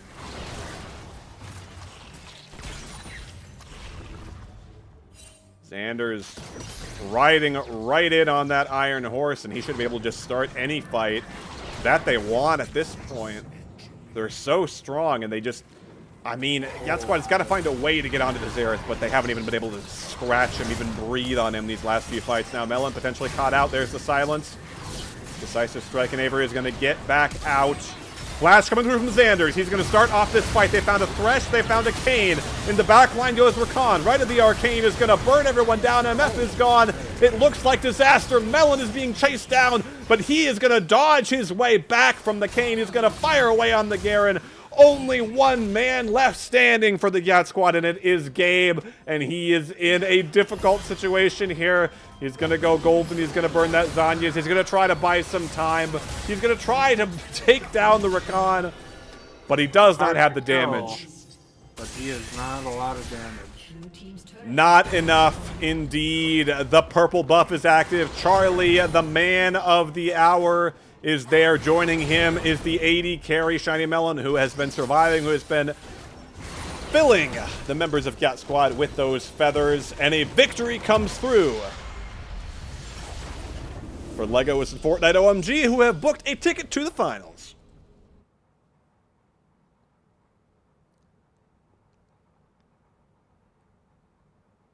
Hey, let's get a little post-game screen here for everybody. For anybody curious, we can check out some statistics, of course. Jeez. Oh, look at that Xerath damage. It is not fair. Charlie was on a bit of a tear that game. He got a nice little Baron Steel to his name, but the story is indeed 16.3 thousand gold, 61,000 plus damage, 11, 2, and 12. I mean, I'm going to credit Shiny Melon and the whole of Legos Fortnite OMG. I mean, I think their whole team played quite nicely. I mean, I think Mint Selling Man is kind of... He's kind of going to be the face of the kind of... oh, you know, who do we blame here for getting stopped by Veigar a few times, but also equally was able to pick up, I mean, really set up a few of those team fight wins by finding 3, 4, 5 man quickness charms, really setting everything up. I mean, I think the way that they had a brief stumble in the middle of the game and then turned everything around, I feel like that was really on the back of Xanders and Mint Selling Man finding those key team fights and making sure that Charlie and Melon were able to stay alive. Yeah, for sure. If they go in together, it's like, what do they do? It's like you can CC chain the entire team while, you know, Zaya sets up Feather, Charlie just pop shot, pop shot.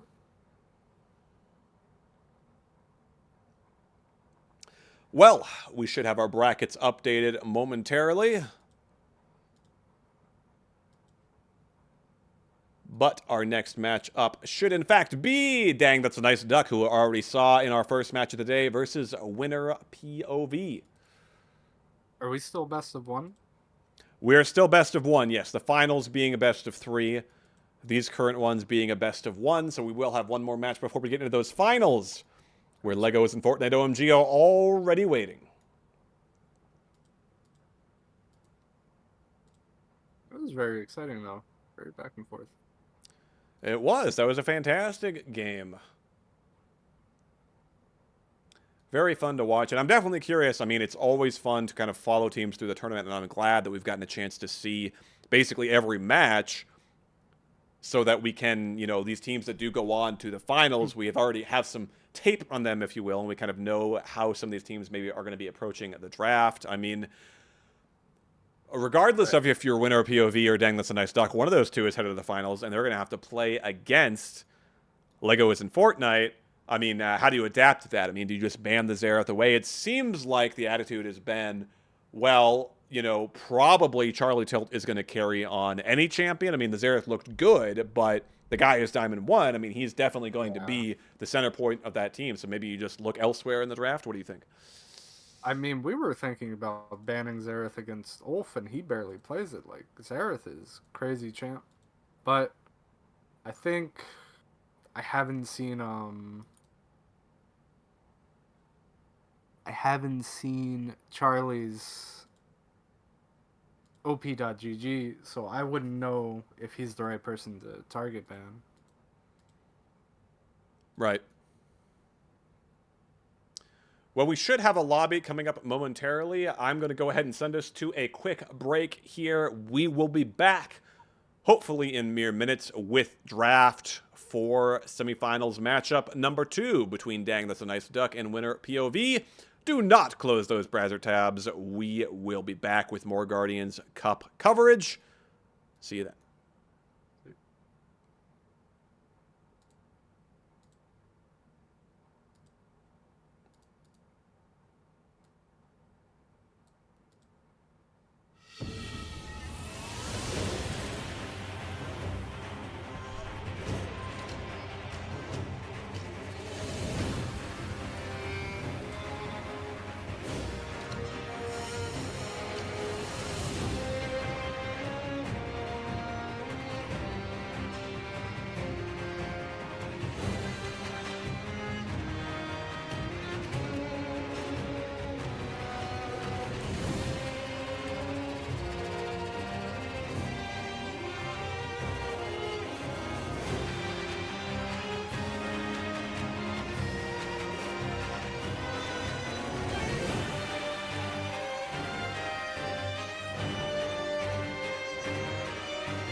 And we are back. My apologies for the wait on that. We had a couple of lobby issues, but we are right into draft for our second semifinals matchup of the day.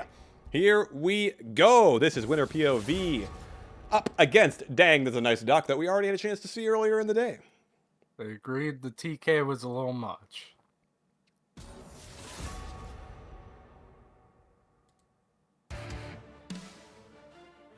They did indeed. No Tom Kench, no Swain. Swain banned Well again. advised. You don't. If there's one champ you don't want to see Ulfon and Swain. What we want this time, more mid lane or perhaps support focus coming through. That seems to be Ozzy's one trick as of late. Ah. The Lux, I mean. The Lux, I mean. No Lux and no Seraphine, and Mundo and Tom Kench both banned away from Zagram there on the top side should mean a Malphite locked in. If he he's was true to his telling word. the truth. Yes. He could have just been saying that to throw everybody off, trying to bait a Malphite ban.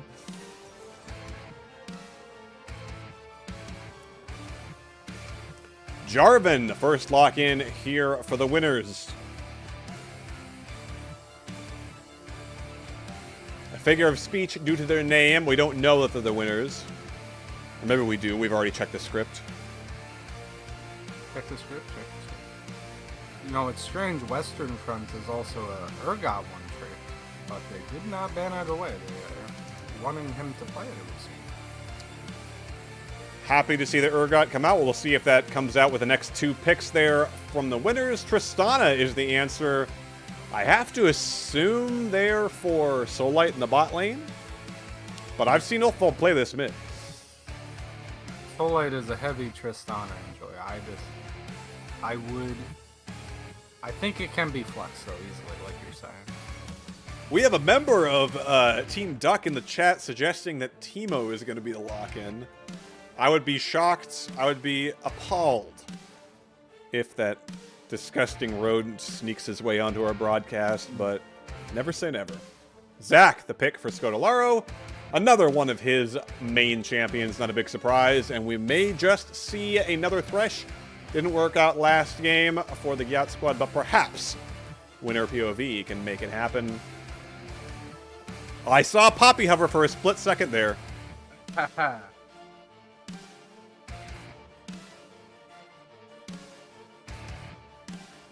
J4 early lock is really interesting. I think J4 is so strong, so it makes sense. He is a nightmare. I feel like especially if he just gets a bit of gold, it feels like he does so much damage and he's unkillable. I like the Xayah pick too. I mean, just based off of last game, I feel like there's so much you can do with it. A little bit of a pick away too. I feel like No way. No. Okay. Okay. There we go. I wonder if we'll see more mid lane. Could be. Both mid laners holding out till the second phase here. Taric, Tristana are bot lane. For Dang That's a Nice Duck into Thresh Xayah for win of POV. There's that Urgot. So not locked in first phase, and now it's banned away. You called it, Steiner. Zagram's Kale pinch. That's interesting. I think with Zac and Tarek, Kale kind of would have been a little crazy. So Yeah. Get like the Zillion Kindred or something in there too somehow. At that point, you just FF because it's just too hard to keep track of. And I FF as a caster because I make some call like he's going to go down. Oh no, Kale ult. Oh no, Kindred ult. Oh no, Zillion ult. Ornn. I think they're pinching top pretty hard. Looking for a nice matchup there for Zagram on the top side. The Tom Kench was fair. Somebody's going to have to find a different avenue to victory this time around. We don't know yet what he's going to be playing against unless this is a Jarvan top, which would surprise me. Honestly, if they don't ban Malphite here, I feel okay. Oh. They ban Malphite here. I was gonna say it'd be pretty good for them to fourth pick Malphite here, but it got banned away. They did their I wonder- research. I wonder if they'd just go mid here. It's a good question.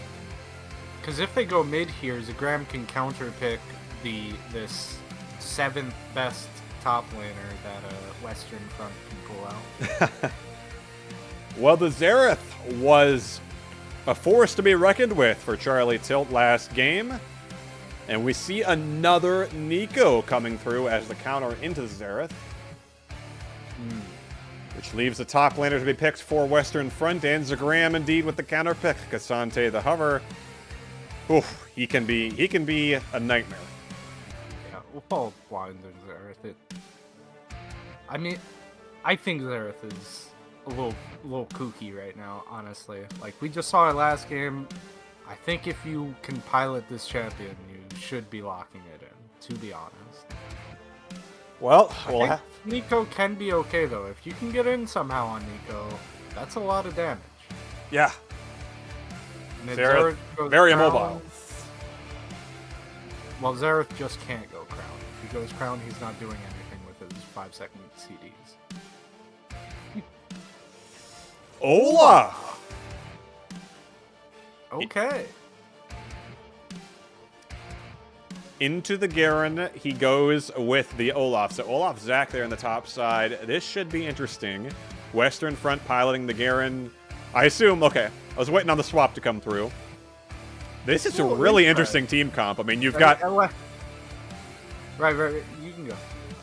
really, I mean, you've got... I guess you basically, you have Zac, Olaf, Tristana, Tarek that all want to run straight in, and Xerath just hangs out, 500 years away, and throws out some Rite of the Arcanes, and there you go. I actually really don't like Dang's draft. I think Olaf is really strange, actually. Like, Olaf doesn't want to fight J4. I mean, he obviously can, but he gets locked into the... He gets easily locked into the J4R if he has no flash. And Xayah can just stay in the air, fucking hampering him with feathers for like an entire 3 seconds. Yeah. I mean, definitely, this seems like a difficult team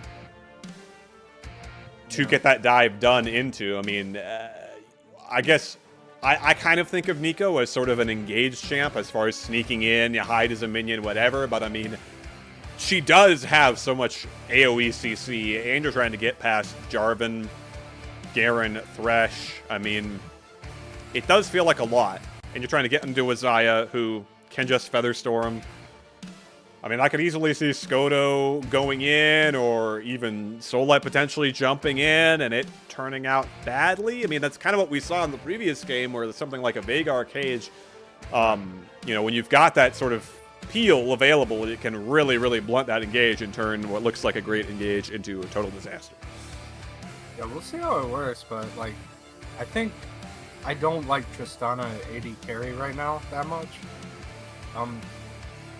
Especially into Thresh, I feel like it gets... The Thresh is one of the few champs that can cancel her jump, actually. Key interaction we'll have to keep our eyes on. Well, we're going to take a real quick break here. I'll be right back once we've loaded into the Rift. See you then.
Welcome back to a pause. Unfortunately, just as I set everything up, we are indeed on the Rift for our second semifinals matchup of the day.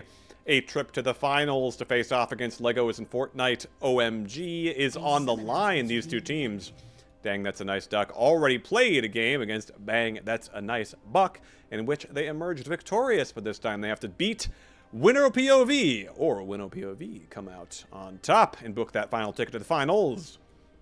We'll have to wait and see. Hopefully, I believe somebody's game crashed, and this pause will be over soon. We can only hope. My apologies for the delay. No.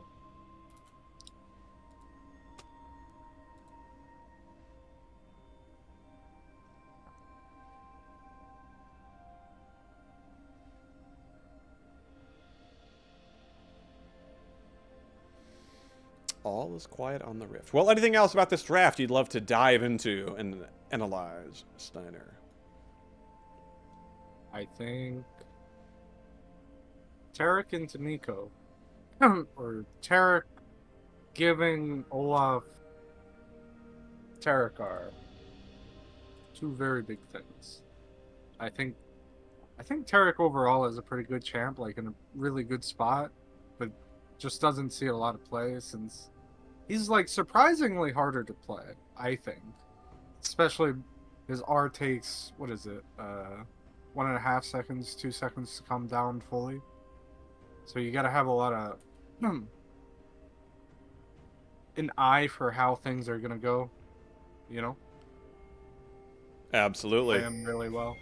Well, here we go. We're back into the action here. Some aggressive pings going down. Oh yeah, a lot of pings. Pings all over the place. Both teams kind of spreading out. We've seen some sort of invades or maybe teams considering a potential invade in our previous games of the day, but right now, nothing. Yeah, that's a... Particularly as my League of Legends client freezes. There we go. 30 seconds until minions spawn. As we hit the 40-second mark, Ori and Ulfald staring each other down, but no early action here. Did get a ward down. Or did get that red Brambleback warded. I assume he's still a Brambleback. Sometimes they're changing these jungle camp names on me. Ulfald leery of that potential invade on the top side. Minions have spawned. But nothing just yet. Looking at some keystones, Electrocute coming through there for Ozzy. Has the Ignite as well. Ulfald going for first strike and the teleport. Solit opting for the cleanse on the Tristana so he can get away from potentially a Blade Caller, a death sentence. Even if Ozzy comes down there, hey, that's something. But the one thing that cleanse will not help against is a Jarvan.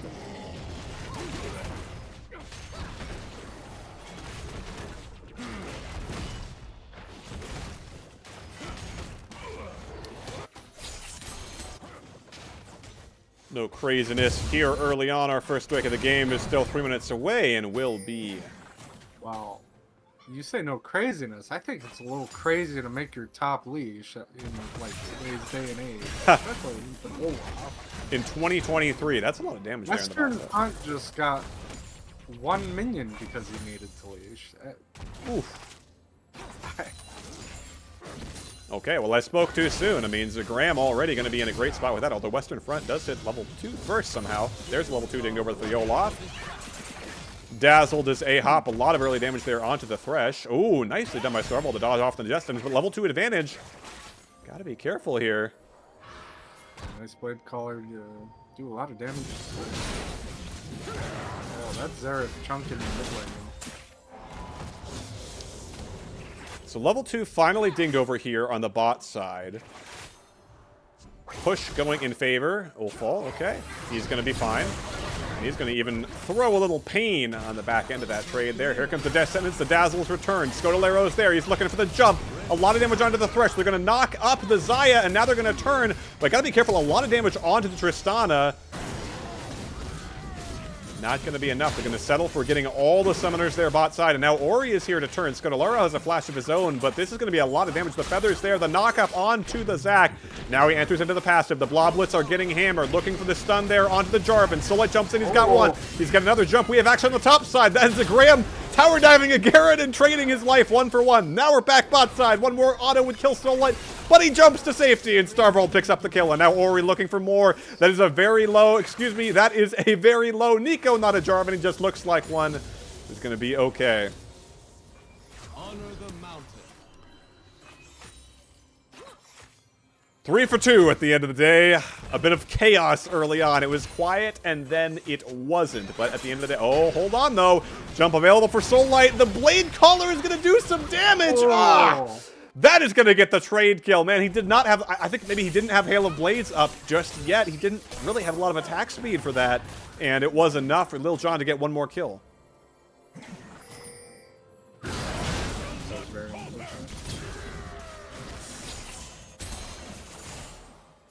But I mean, this is kind of the power of a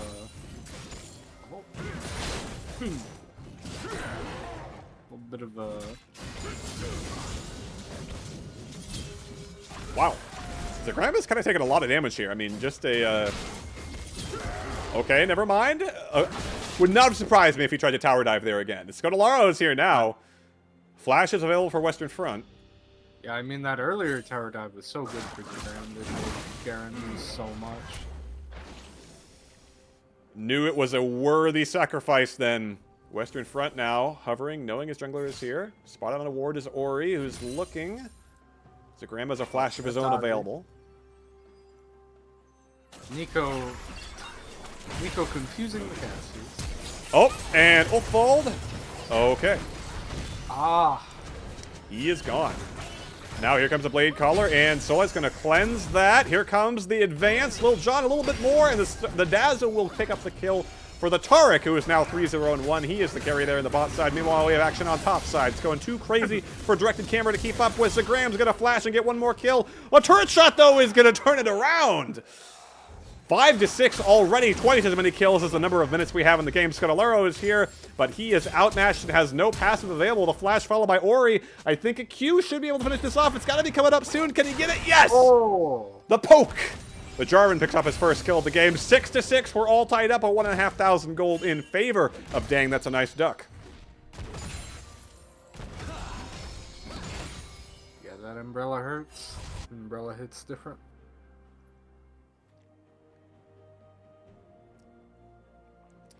The Umbrella hits very different. Very dangerous Umbrella. So 40-18 now, the CS score in top side. I mean, it was kind of a disaster, that last fight for Duck's top side. But still a really big advantage there for Zagram. We'll check the gold here with my newfound knowledge. Only about 300 gold. So, I mean, not much now. Not really much at all. And just about even across the board, save for support, where Starvold is basking in his riches at 3-0-1 on the Taric. Look at that. He's got a full item bar. He's full build. He is full build right now. Prep. You know, the more armor he gets, the more armor he can give to Triss, too. Oh, man, and here comes Soul Light jumping in. The Flay is going to knock him back. They're looking for some more damage. The Blade Caller is going to buy enough for them to retreat. Now Scutellaro is going to sneak in, but if he goes one more bush, he's going to be spotted out. Does he, though? And now they're going to see that. Nicely done by Starvold to spot out that ward, but I think Ahop and Lil Jon might suspect that something. is always suspicious. Yeah. So. It is, and I think they've sniffed it out, and now Zagram could be in trouble. This is a flashless Olaf, but not a Ragnarokless Olaf, and here comes Soul Light. Again, the Flay is going to keep him the flash away from the feathers. Leaves one more auto. He is going to get the kill on the top side. Meanwhile, Zagram is going absolutely berserk.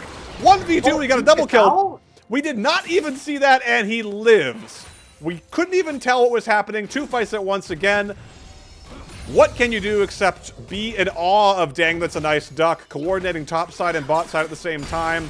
Starvold, get a nice little stun there, but at the end of the day, Zagram again going absolutely ballistic, picks up a pair of kills while outnumbered. Meanwhile, a kill bot side too. Oh my god, Zagram is so ahead of Garen in items right now. It has not been a great day for the Garens of the world in the Guardians Cup. That much is for sure. Let's do a little gold check-in. Yeah, so when last we looked, this gold was about 2,300 for Western Front and about 2,000 for Zagram. Or excuse me, scratch that, reverse it. 2,300 for Zagram, 2,000 for Western Front. Western Front is now about 2,400. Zagram has nearly doubled that at 3,800. Wow. Not nearly doubled. My math is a little bit rusty here, okay? He has a lot of gold, is the point. Zagram is dangerous, and he's up more than 40 CS on the Olaf.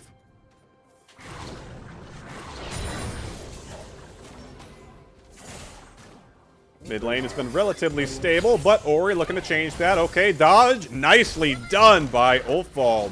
Shocking Orb puts a stop to that Pot Blossom, and now right to the Arcane. Fancy feet for Ozzy. No, not enough. Ulfald with the return kill and a 1v2 of his own. Dang, that's a nice Stalker winning across the rift. Uh-oh, Ulfald, though. Here comes the flash. Is going to be forced out there by the Cataclysm. Ori moving back and forth. Stutter stepping to safety. Does get the flash out of the Xerath, at least something back for Winnow POV. Oddlane has been perma-pushed. I'm kind of surprised there's not been more action here besides that very first confrontation. Yeah. Starvold with a 300 gold bounty, the highest in the game. Higher than the Olaf, by the way, that just got a 1v2 double kill. The Taric is the real threat here. He does get death sentence, but I don't think he's too worried. Blue team slain the dragon. And that Chemtech Soul. Would you believe I spent the last 10 minutes trying to remember what that Drake was called? The Chemtech Drake. I was trying to say, like, Infected Drake. I don't know what's wrong with me. I've been playing too much. I always call it Chempunk. Chempunk. Because of the item. The Chempunk Chainsword. That sounds pretty cool. Now the Death Sentence dodged away from, and now Starvold and Soullight, they have level 6, but so does Lil Jon, so we'll have that Featherstorm available if the engage comes through. Ori is still hovering here bot side. Having that Drake is a nice little consolation prize. Gotta be careful though. Soullight, is he gonna jump in? Because there is a Jarvan there. He hasn't used the jump. The Death Sentence is there. Here comes the ultimate. I think they can just about save him. Yes. Oh, Soullight does not have a flash though, but he does have a Buster Shot. That should get him to safety. And now the flash Featherstorm from Lil Jon is gonna pick up the kill. This could be bad news for Team Duck. Starvold's going to fall as well. Here comes Ozzy with reinforcements and 3 members of Team Duck going down. That is going to tip the scales a little more in favor of Winnow POV. They're still down 2k, but they will take it. They get a Drake, they get a trio of kills, and they just might get some plates as well. That was simply just some bad communication. They spotted J4 on the pink ward that Soullight plays, like, just moments before Starvold went in on the with the dazzling. What's it called? I think it's just Dazzle. Dazzle. It's possible I made that up. It's very dazzling. Alright, top dive. Here we go, top dive. Top dive and top dive. Stole the words right out of my mouth. Zagram can kill 2 people on his own, so with Skoto's help, there's no limit to what these guys can do. It should be a top lane turret going down. It was a bit of a stumble there in the bot side, but still, that lead in the top is continuing to grow now, about 3,300. But here we go. Ulfald's going to be in trouble. Pot Blossom is going to find him. The stun. Scotolero's trying to save him, but he may have just killed himself. He's got a fair bit of damage. Does he have enough? No, the Bloblet's there. And now here comes Zagram. Can they take him down? The flash! Oh, it's not enough to save Scotolero, but it's enough to add 1 more kill to Zagram's total. That was super unlucky for Scoto twice. Yes. Because give him quarter of a second more, he gets the Q off. Give him a quarter of a second more on his passive, he comes back and Zagram saves. Yep, he was trying to save his comrade Ulfald, but just barely dies. But at least they get 1 kill on the back end of it. And this is, again, we've said it before, but this is an Olaf of terrifying proportions. He's just walking into the jungle. We've seen this before from Zagram, actually. He just does not care. Yep. He does not care. He's got a right of the arcane to back him up. Western front, you got to get out of there. No more damage from the Xerath. Can the Undertow find him? No. Uh-oh. The Graham, he's low on mana. He's low on damage. He's trying to get one turn. Wait a minute. What? He's still alive. They can't kill him. What's going on? The Graham is still going. Finally, they managed to tear him down. You see the blue question mark ping. I have to assume that was just based on what we just saw. I mean, the man does not die until he does. Finally, gets a kill in a 1v3 now, this Olaf.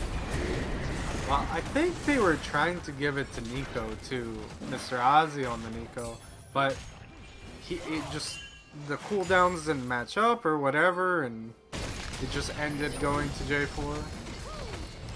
Well, it's going to be some gold in the back pocket of this Jarvan, who is the richest member of Winter POV with almost 6,000 gold. Scodalaro going in onto the Ori, onto Ori, not the Ori, not an Orianna, just Ori, but Scodalaro could be in trouble now. Descent is going to find him. That is 3 members chasing down this Zac, but he is a pretty tanky blob. The Ignite is ticking, the Flash is burned, and Scodalaro will get to safety. Just about everyone from Winter POV gathered around the mid lane as we are 20 seconds away from my Mountain Drake spawn. What do you think the soul is going to be? I'm saying Cloud. Infernal. Give me an Infernal. Nah. We'll find out. We'll find out. In fact, could be pretty soon. I think Scodalaro has his eye on this Drake that's about to spawn. I mean, look at the pressure from Zagram.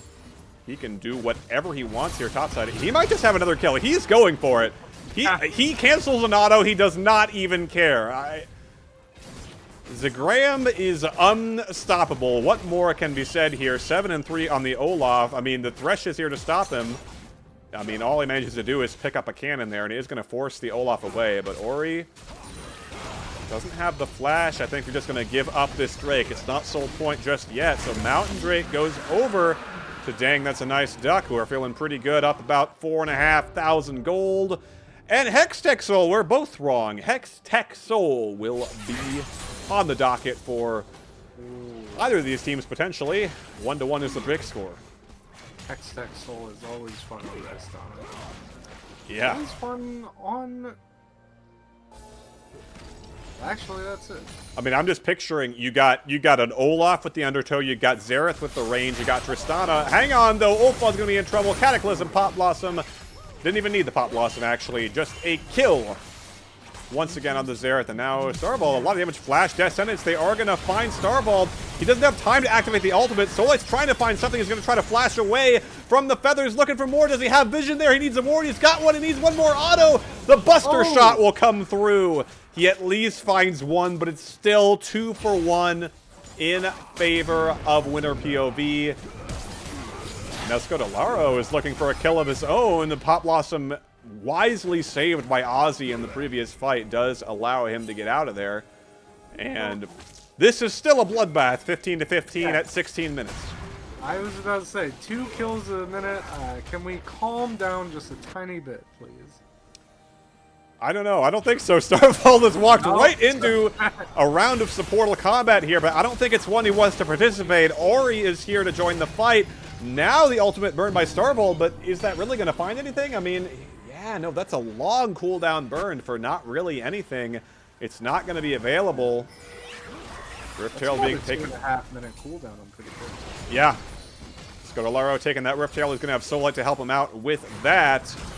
4,000 gold lead for Dang That's a Nice Duck, who are still in driver's seat here, even though the kill score is equal. And Zagram that matched up against Ozzy, who I don't think can do much better than Western Front, but we'll see. We have a fight here. Oh no, Solite can't get out! He's silenced and he's dead! I didn't see who got that Riftail, but Scodalaro could be in trouble. He did get it. He got the Smite, he got the Herald. Now his passive's going down. 2 members of Team Duck fall in exchange for a Riftail, but we're not done yet. Death Sentence, Cataclysm, Starvold has no ult, has no recourse. He will fall. A double kill there for Lil Jon and the Xayah. Bad news for Team Duck. The last few minutes have not been good to them.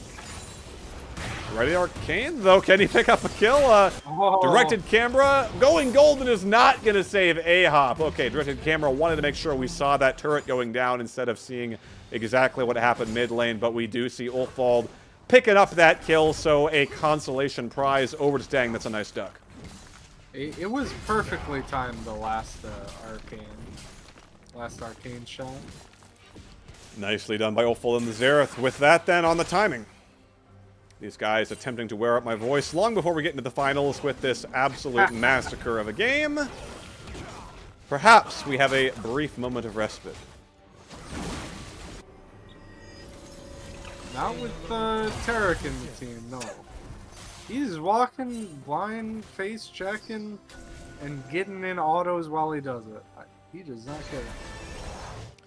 He goes where he pleases, although it's not been a great last few minutes for Starvold. 3-0-2 to 3-3-2, and here comes the Rift Herald, and here comes Scudalero jumping in. Ozzy into the turret. There's the Pop Blossom. It's going to find nobody. Here comes Soullight jumping into the fray. Rift Herald charge takes down the turret. Zagram leading the charge. There's a stun onto Ori. That is going to be a Jarvan dead. Zagram is still going. He does not care. Another Featherstorm might force him back, and it will.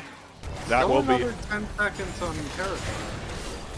10 seconds left on Starvo. Potentially a turn if this fight keeps going, but it looks like both teams are content to back away. A charge and a kill. Dang, that's a nice duck. 5,500 gold lead still. They've stumbled here and there, but they're still feeling good about where they are in this game. And the Olaf remains absolutely insane. Look at that. 12,000 to 5,500. I mean, that's like... I don't even know... I don't have a metaphor for that. That is just... That is terrible. That is terrible. Worse than I did in the Shen TK game. I don't know. You can tell me I'm wrong. I didn't check the gold difference in that game. I feel like it wasn't that much, but I don't know. Suffice to say, Zagram is making a name for himself here in the Guardians Cup. Doing a little big joke. He's starting up that Baron. Oh, man. Winner's POV is going to have They're burning it down. I mean, that Baron is not long for this world. There is no jungler nearby. I don't know if aware of it are winner POV, but they are giving it over. Easily taken and nicely done by Dang. That's a nice duck. That's just going to extend this gold lead further. Hang on. We've seen it right at the Arcane Steel before. Looking for the timing is Ulfald. Looking for some more. Nope. Directed camera didn't even want to give us a glimpse of that one, unfortunately. But it is secured by Ori. Destined on to Zagram, who has found himself a couple of winner POV members and has found himself a turret and has found himself in Ragnarok chasing down a Garen once again. Oh no, that is going to be the shutdown there. I think Western Front is still going to die. Now the Pop Blossom turns Scudalero forced back. Lil Jon firing away. So looking for the chase down onto the Jarvan. Does not have the flash just yet. He will soon.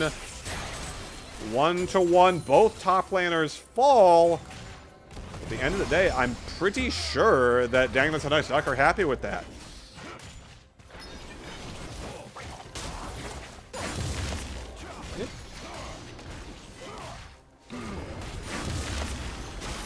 I'm gonna find out what that Taric E is called. I'm gonna apologize if I've been misusing the word dazzle. I could have sworn it was dazzle, but it's been a while. You're gonna look at his Q as dazzle for some reason. No. It is dazzle! Oh! There we go. The neurons coming in clutch. It is indeed dazzle. Neuron activation. I mean, yeah, you see Taric, you know, he's pretty dazzling, right? He's purple, and so are... Dang, that's a nice duck. For another minute or two as they advance with this Baron buff. Taking control of the jungle. Soullight going to take a blue buff for himself. He says, Ulfald, you don't need this. And nope. I thought potentially Ulfald could be caught out there, but... Well, Western Front is going to find himself a turret on the top side there. That's nice. A little bit back. Hard with its first push. I don't know if this is good for them. This 1-4 Dang is doing is, I think they get a lot from this, for sure. Good for who is the question. I think looks like... Hang on, we have a Pop Blossom there in the mid lane, and we have a Death Sentence here in the bot lane. A Dazzle coming out. And still nothing. Somehow these teams that have loved the fight. Here we go. Solite could be caught in the Cataclysm. Tristana's already dead. They're trying to get the ultimate in time, and they will not save the Tristana. Now it burns. Starvold is dead. This is disaster for Dang. That's a nice duck. Zagram, can he find anything? He's the hero of the ducks, but he cannot. The Bloblets are going to appear there for Scodolaro, but he's going to die anyway. Right of the Arcane. Can Ulfball find anything in the backside? He might have found his own death. Ulfball trying to run away. Zagram's already back, and Ori... he chose wrong. Meanwhile, Western Front's just been hammering away 3 turrets in a row on the top side. Questionable macro from Dang That's a Nice Duck, and questionable micro. They lose the 5v4. They lose 3 turrets. We're only looking at a 2,500 gold lead right now. Winner POV are feeling good. I think it's a little strange. I feel like they were in a position to poke and get them out from underneath turret and, you know, push their own stuff in and, like, really hit the turret with the stuff. I guess not. Like, that entire... it ended up bad when Solite just got caught really awkwardly walking to mid for some reason. Yep, getting caught, name of the game there for that last fight, and it is not good news for Dang That's a Nice Duck. Yes, they still have the lead. Yes, they still have the Olaf advantage. The Western Front did a nice job with that split push, got a little bit of gold back in his pocket. It's still 5,000 difference just between the top laners here, but some differences in favor of Winner POV. I mean, Jungle, 2,000, 80 carry, 1,000. Even Starvold, who was the carry there in the early game, I mean, that's just about an equal gold difference there in the support role, so Winner POV, hey, they're tilt proof, I would say. They are looking good as we crest towards that 25-minute mark. Looking about 45 seconds away from that next Hextech Drake. And control kind of being ceded over to them here. Potentially a line of scrimmage being drawn into the bot river.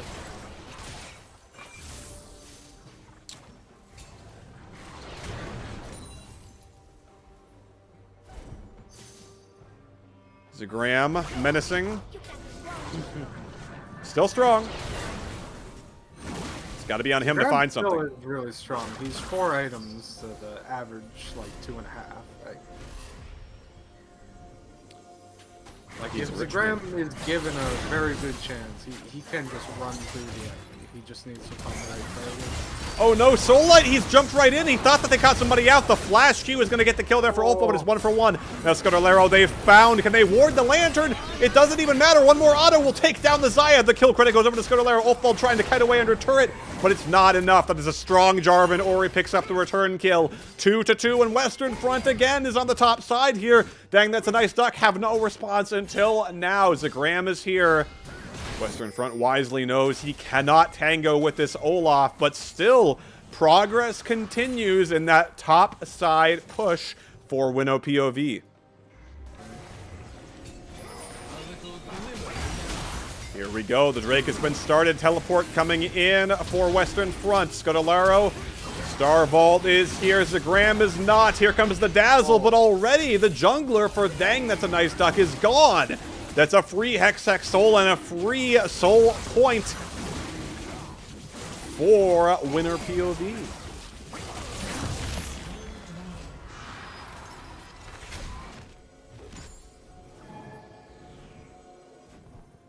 I feel like all the tempo's just been completely sucked out of Dang by this point.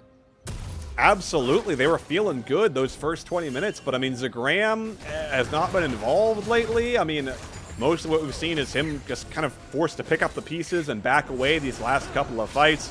Western Front is going crazy the top side. Ori leading the charge here in these team fights and making sure that they are going in favor with Winner POV, or at least equalized. Picking up that Drake, they're going to feel really good, and that's going to be a lot of pressure. You got the split push from the Garen, you got the Drake, potentially the Hextech Soul is going to be available when that next spawns. We're about 4 minutes away from that, but it's going to be scary. The macro decisions, will they be on point here for Team Duck, or will they once again make some of those questionable calls? They're starting one right now, maybe, the Baron. This is a 4v5, assured. There is no TP on Garen, but Starvold is not allowed. He burns the ultimate now. Ozzy can be in trouble. Solite picks up that kill. There's the ultimate. They've turned off the Baron. The right of the Arcane. The Feather Sword from Bill John. Here goes the Thresh. He's already gone. Lil Jon is going to go down as well. And now running away is Ori. The Garen is still pushing. He's not even looking to join this fight now. The Jarvan has got the low enough cooldown, but Zagram does not care. The Undertow is there. Can Ori get away? If one more Undertow connects, I think that'll be it. He needs just one more auto, and he will get it, think they're gonna Zagram. need to push the end right here. This They could... can for sure with Tristana. Look at that damage on the turrets. They've got Zagram, they've got Ulfball, they've got Starval, they've got Scudolero, they've got the full roster, but they're not interested. They're playing it cool. They're playing it... Oh no, Soulite! Soulite! Western Front has found him! Okay, okay. The rocket jump gets him out. To the Baron, to the Baron. Back on the Baron once again. Still 23 seconds on Ori, who died so late. There's going to be no smite available. I mean, they've got to contest this, right? I mean, this... Yeah, but with portals, the enemy team just gets there so fast. Oh, the flash, but it's not going to find anybody. Ozzy burns that now, looking for the dazzle. Starvold running interference. The Baron's going to go down. The smite from Scudolero is true. And now with the purple worm on their side, with the power of the void on their side. Dang, that's a nice duck. Are chasing. Starvold's going to get death sentence, though. He has no ultimate. He has no flash. He could be in trouble. He's going to be burned down. They're still looking for this fight, though. I don't know if you want this, Duck. Zagram, though, is there. Here comes the pop blossom. The Olaf is taken down. Soulite tries to jump in. It's a bloodbath all around. But the Bloblets. Scudolero, he's still alive, but I don't think he can get out of this one. One more feather, the flash.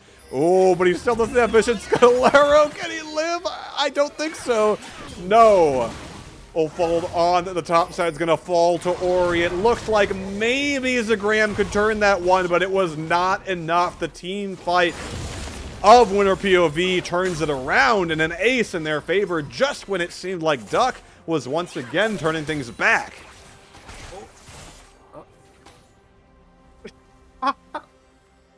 Okay.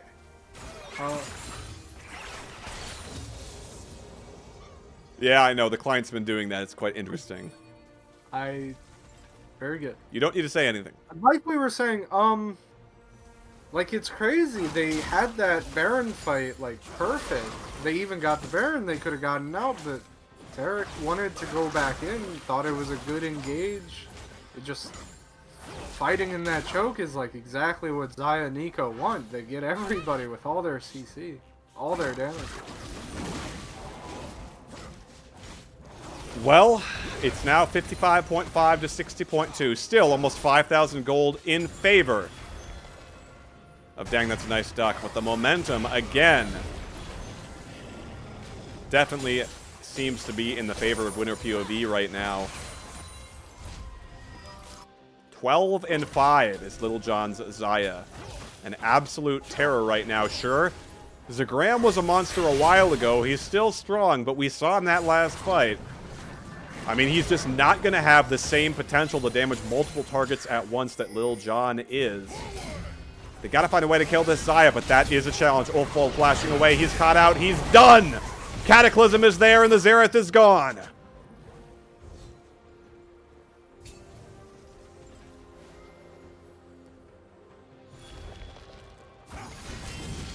I apologize to Starvold for what was said earlier. There were some comms. My bad. Hextech Drake in 2 seconds, and now here comes Scudolero starting this fight off. Can he find it? Here comes the ultimate from Starval. They're trying to take down the Xayah. They're chasing him. They find the Thresh. Zagram's on the backside. Hang on a second. This could be Dang That's a Nice Duck. I talked up the Xayah. I talked down the Olaf. I was wrong. Zagram charges in after Scudolero makes it happen, and with the Taric, without their carries, without Ulfald or Soulite surviving, there are still 3 Ducks in a row right now, heading down mid lane. The exposed inhibitor, it's only a Jarvan and a Garen left to stop them. Recalls come through from Ori. Teleport comes through from Ulfald, who's just respawned now. 4v2 for another 10 seconds. They're looking for the Dazzle. They're going to find 2. They're looking for the Garen.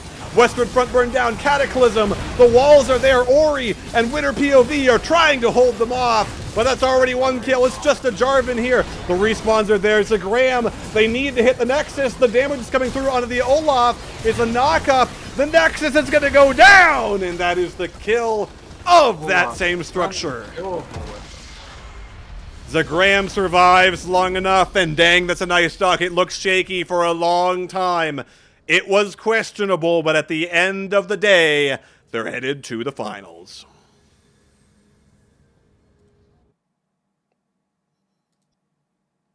Well, I think the damage numbers say everything. I think my client crashing says everything. Or nothing, perhaps.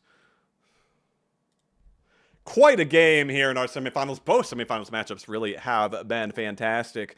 In the meantime, let's jump over to the bracket here because the League of Legends client is being about as cooperative as you might expect. Our finals, our best of 3, is about to start. Well, I shouldn't say that. Every once in a while we have some interesting issues with the League client with some lobbies, etc., etc. We'll get everything going as soon as we can. In fact, based on these technical issues, we're going to take a short break after our semifinals before we get into the finals of the Guardians Cup. Dang, that's a nice duck. We'll face off against Lego Isn't Fortnite OMG. Boy, these are some long team names, aren't they? But they're two great teams that have given us a great showing on the day in the Guardians Cup, and they're going to face off. Only one can walk away in this best of 3 finals. Do not close your browser. Stay tuned to the Guardians Cup. We will be back momentarily.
And we are back. Hello, everyone. Sorry for the delay on that. We are ready for the finals.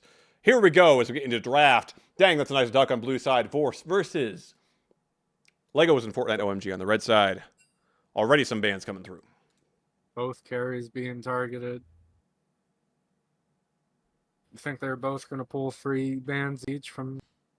They will. They will. That's 3 bans for Zagram, 3 bans for Charlie Till. Well, it looks like absolutely right. Now, is the Kog'Maw mid a ban? Or is that 80 carry ban? No, that is Charlie's 77% win rate in 26 games. Okay. Well, that answers A that. little bit of a freak. Ash locked in once again for Soullight. That's going to be the first pick. I'm guessing we'll again see 80 carry and support locked in the first phase, as has been the trend throughout the whole tournament. The Xayah that, I mean, lost last game, but I feel like still a very powerful pick, especially paired with the Rakan. I think Xayah is really good right now. Xayah Rakan.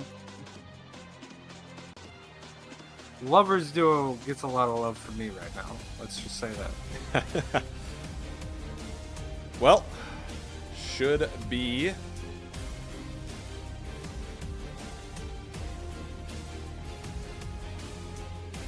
interesting to see how this bot lane duo of Shiny Melon and Mid-Selling Man can make it happen this time around. We've already seen them on both champions shine, but it was, of course, Charlie kind of hogging the spotlight, let's be honest here. But Swain left open for Ulfold now. Zagram with those bans targeting his way does leave. Well, I wouldn't call Ulfold the Swain one trick. You might, but he's certainly a scary Swain player. And Rek'Sai for Scodalaro.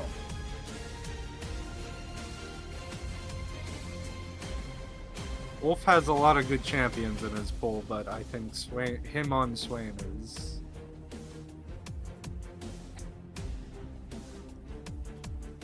Yes. Yeah. Yeah, well, it's certainly the usual suspects this time around, I'd say. For Legos and Fortnite, when you've got the Xayah, the Rakan, the Shen, showing up once again. Hey, if it ain't broke, don't fix it. Yeah. I mean, Melon Xayah last game he played was crazy.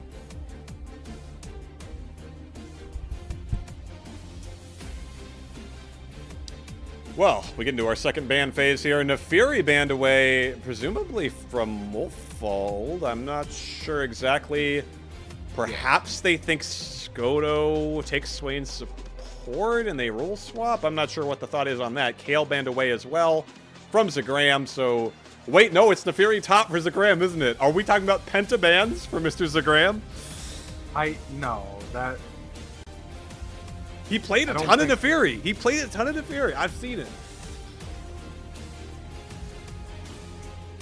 Schizo, brother. Naafiri is not showing up on Zagram stuff. Ulfold has a crazy win rate. Okay. Well, maybe just the quad ban. The Singe ban away does seem like a Scodalaro type of pick, but they're actually banning that away from... I'm not sure who. Singed mid? Is that something that Charlie can bring out?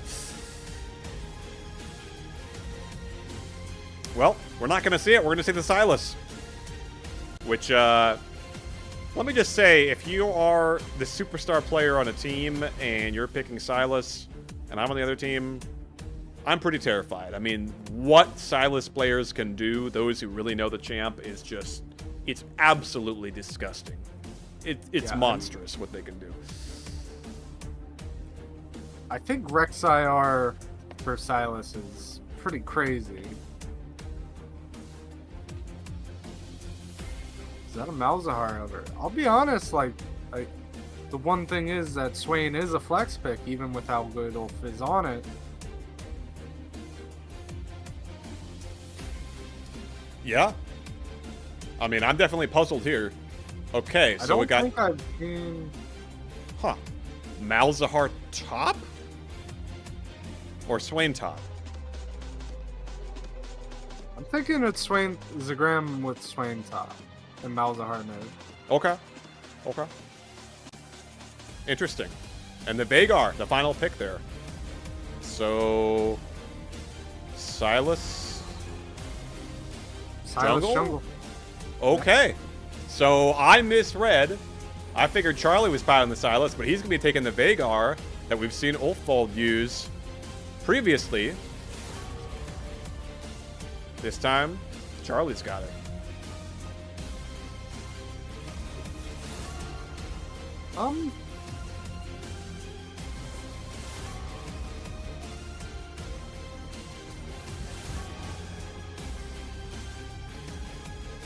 As you'll see the ceremonial draft on your screens.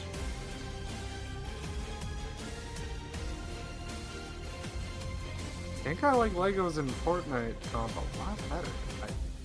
They have Malzahar is definitely very useful in Dux's draft.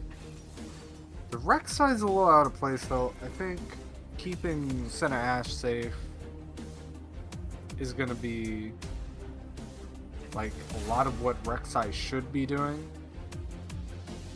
Unless she gets fed, of course. Swain top into Shen is pretty good for Swain because Shen can't do anything to that. It has not been a great day for the Shen players. They're being bullied today, unfortunately. Last Shen just went 9-2, but They tried to bully him. It just didn't work.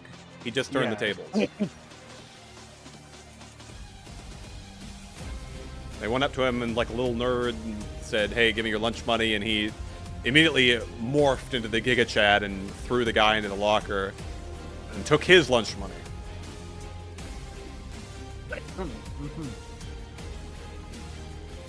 Well, we have the Cubs set up on your screens once again. Ashe Senna there in the bot lane with that ranged advantage. Certainly potential for a lot of pressure for, I think, for Silhouette and Starfall, but also both of them in the previous game were sometimes the ones getting caught in some of those stumbles there. So always careful to walk that fine line between aggressive but not punishable, which I think Charlie actually sort of exemplified. And we'll be curious. I mean, they threw everything in the kitchen sink at Charlie the last time we saw him, and it really was not enough 9 times out of 10. Does Dang That's a Nice Duck try the same thing, or do they just say, oh, whatever, let's look to other lanes? I mean, one thing you can't dodge too well is, you know, an Ashe arrow coming from Fog of War. True.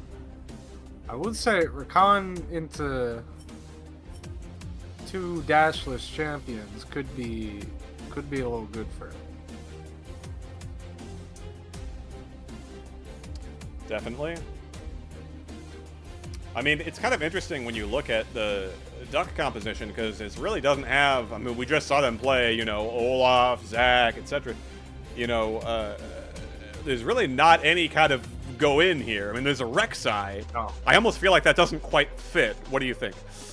Well, that's kind of why I said earlier, like, I feel like Rek'Sai, unless Rek'Sai gets fed, Rek'Sai should probably just be sitting on Ashe, Senna, Bury, ready to knock up the Silas or Shan or whoever tries to hop on them. Do you try to go? Ideally, I think Dux is playing, like, at their range. Right. Do you try to go any kind of? I mean, I feel like it's troll to do anything but more of a bruiser or, I mean, offensive kind of build on Rek'Sai. I mean, you couldn't get away with going some kind of supportive or tanky build. Could you build like a LS? Maybe it would tell you to build a Locket or something. No, I don't believe you. Well, I think Senna might be building Rocket, and that wouldn't be bad. Yeah. LS is actually a big proponent of Locket Senna, while most people are still going like Umbral Glaive into Eclipse and stuff like that. LS prefers Enchanter Senna. He had a pretty good win rate climbing to Challenger with it. Interesting. Well, we'll see what Starval does. My money is on no. I mean, he's an innovator though. We saw the Crown of the Shattered Queen on the Janna. Right. I think he's Maybe got... he goes Crown Senna. I think when he walks into the shop, all the aisles are at his disposal. This guy is not... He doesn't have a shopping list. He just walks in.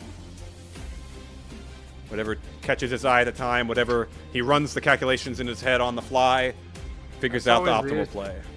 That's how you spend $300 at Walmart. You don't go in with a list. You go in with, yeah, I think bacon sounds good. He's fine. Kinda. He's got the membership. He's got the coupons in his wallet. Okay. He's got the savings. He's ready. Okay, he's got the coupon in the cart with him. He's going Coupon futures book. market this game. That's the coupon. Dear Lord, I hope so. Futures market, one of my favorite rooms. Old fun fact. I feel like not a lot of people go it. It's a really interesting one. I mean, I honestly, I still don't fully understand myself when exactly it's optimal to make which purchases when you have it. I think I usually just go with just buying whatever I feel like, and, you know, hopefully I wasn't an idiot. maybe not. Do it on power. Like, if you can buy Bammy Cinder a wave sooner with it, that's when you use it. You know? Or if Dragon's coming up and I think a lot of people fall into a rut of just using it, but then like ending up owing like 100 in negative. That's when you don't use it. Well, here we are, ladies and gentlemen. Welcome to the Guardians Cup Finals. Dang, that's a nice duck on blue side facing off against Lego is in Fortnite OMG. And we have thankfully gotten a chance to see every single game of the tournament. Should be a lot of fun to see how these two teams match up. 30 seconds until minions spawn. We can even check out our first look at the game. It's going to be a Mountain Drake, so no Mountain Soul this time around. The dancing, again, on point. Crucial. Thank you, directed camera. It Needed to knows. see that. It knows. It knows. Show them the skins. Hey, show them the skins. Yeah. The mismatched skins. Back into it. Get down. I swear it just detects APM or something. It's just detecting the Control 3 spam. It's like something's happening over here. We've got to take a look. He's spamming Z key. The Z spam. You got to keep those up, those APM, man. I mean, can't even call yourself a professional player if you can't spam at least 50 Zs every 10 seconds while actually playing. So Xander's piloting the Sylas this time around. Charlie tilt on the Veigar. All eyes here on Charlie in the mid lane, Zagram in the top lane. We've seen some nice showings from the rest of the players. Not trying to diminish their efforts, but it's been these two that have been absolute heavyweights in the tournament thus far. Definitely, I think both of them will have a major hand in determining the outcome here in game number 1. Remember, this is a best of 3. Whichever team loses, you get one chance at redemption, one chance to bring it back.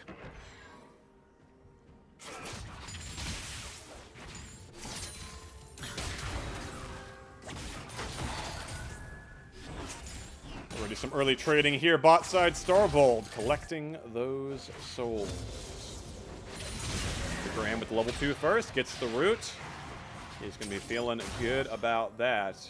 Notably, quite a lot of stacking going on in this game. I mean, sure, you've got Grasp from Mr. Rockets, but you've got Senna Souls, you've got Veigar, Phenomenal Evil, you've got Swain's passive, which I don't even know what it's called, something about Ravens.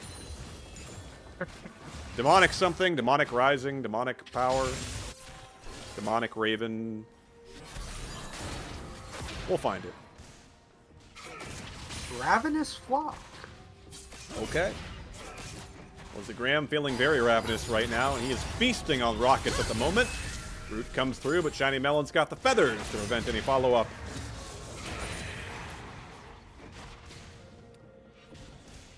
And Zagram really just, I mean, you really alluded to how this matchup was going to go, Steiner, but Rockets is not having a great time just yet. Another pull comes through, and look at the damage. I mean, no Ignite available, but Zagram has shown no hesitation at walking right into a turret and hitting somebody, even trading his own life if the wave is in a favorable state. Xander's also really low on HP on this clear, otherwise he would be able to perhaps punish Zagram for pushing in so hard. Both junglers just full clearing here. Scuttles are available. Ripe for the taking. And now, here comes Xander's. Pull there on top side. Meanwhile, we have not any action mid lane, but Directed Camera wants us to know that Ulfbald has a few B minions summoned. And indeed, top side, it's just going to be Xander's recalling. Zagram continuing his aggression, up about 13 CS just so far. Xander's hasn't recalled just yet. Skoto knows he's there, spotted on a ward.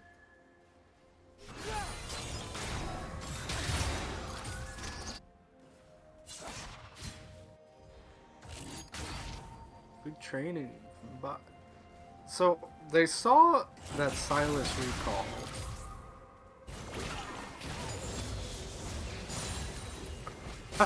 They did. Some all chat for you that you can't see. Colonel Xander's asked, was trivia fun? Haven't been able to make it the last few. Yes, I've been hiding chat, trying to keep it professional. Well, you also Trivia have was one fun. question. But you can see it on Spectate. We have action on bot side, though. Flash burned. Thank you for distracting me. Sorry. All good, all good. Flash burn by Starvold gets him to safety in this 2v3. We'll see if our return to gank potentially to capitalize on that. Meanwhile, top side 40-17. Zagram living up to his tournament performance so far. Once again on the Swain, looking for the Death Sand. Not able to find it and really running out of mana.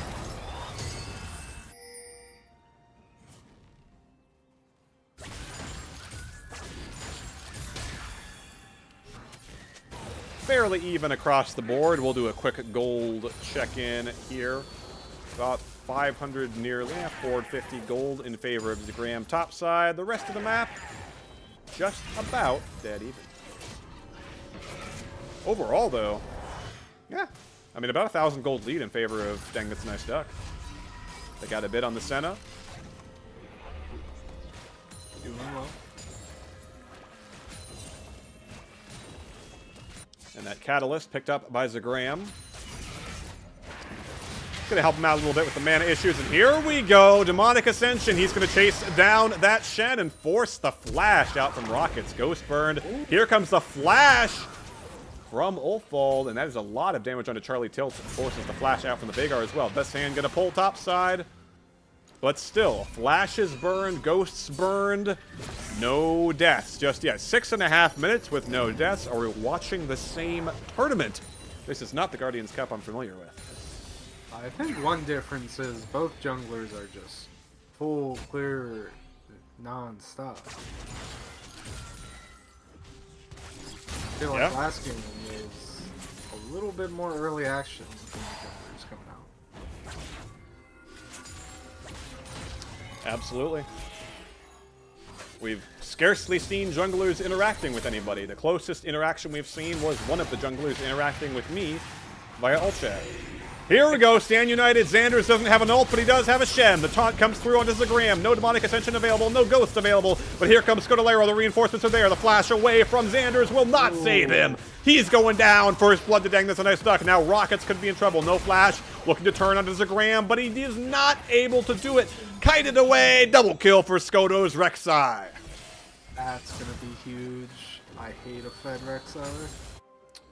I think just maybe Team Lego will hate it as well, as Melon take a little bit of a beating there from Starvold. But really bot lane, I mean, quiet. Just about even still. But finally, we talked about where the jungler is going to get involved. Well, they sure did topside, and it was heavily duck favored. Skoto in a good position to answer the game. Turns out really well for them. The counter gank, huge. Now Melon pretty low. Yeah, the double range bot lane really pushing him in. Really like punishing him. seems like they maybe want Xanders to come in. But meanwhile, Skoto looking for Charlie. Still no flash of the Veigar. The ultimate's available. Oh, that is a nice arrow. Man, if they just kept chasing, but you know, I think Skoto, they called it off. I mean, how could you know that was going to hit? But I'm sure Soullight's, you know, he's face palming after that one. Like, man, guys, that was it. I feel like it was a fair fall off, though. I don't know Veigar's E cage time, but fighting Veigar in a choke like that with his E is asking for trouble, especially when you're pretty sure Sylas is in the area. Right.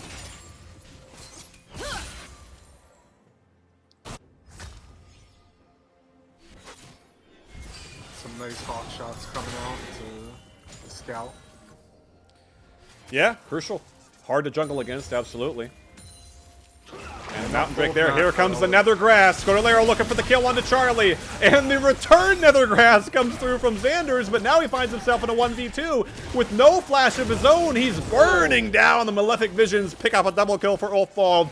4-0 for Dang. That's a nice duck hit. 9.5 minutes. They are in a nice position early on. Very nice.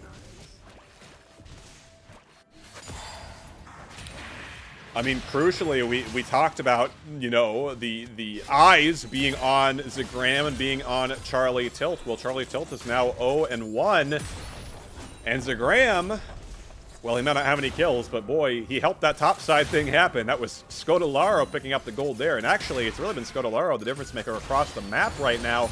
All he's missing is a couple of kills bot side, maybe a Drake. He'll complete the collection.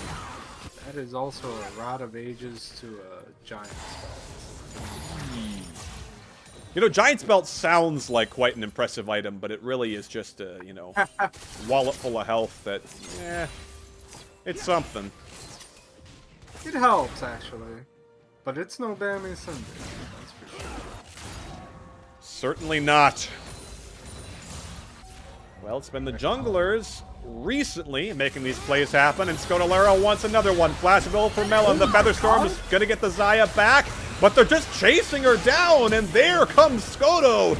Killing spree for the Rek'Sai, but now could be trouble for Soullight. He does have the flash, but he's not going to use it. He burns down to Mid-Selling Man, who gets one back. Potentially a tower dive further. Skoto is still hovering, but got to be careful. Charlie Tilt is there. You do not want to give this guy any gold. That was actually so good from that duck spot lane. Well, they lost Soullight. You mean it was good from Legolas and Fortnite OMG? Originally.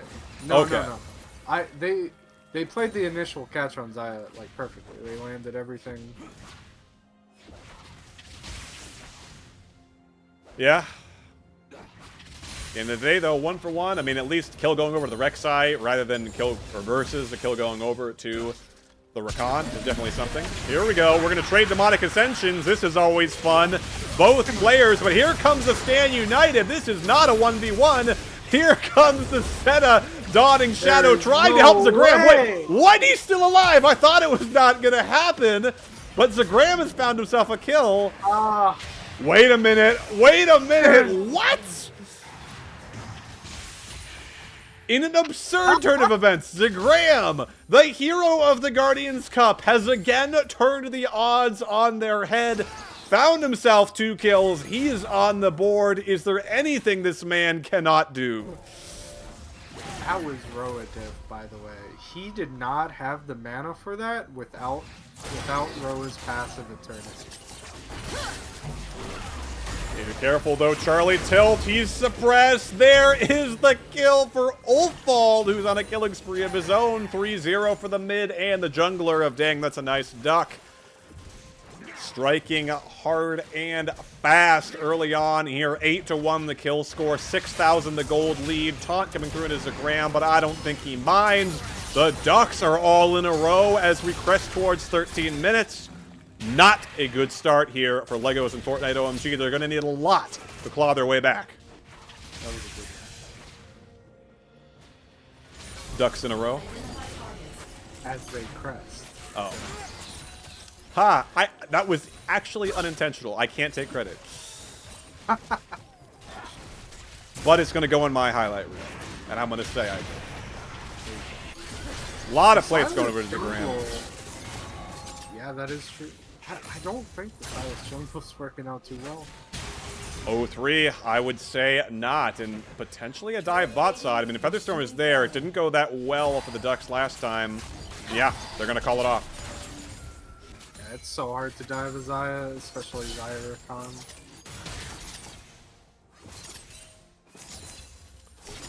Grant not even taking first hit.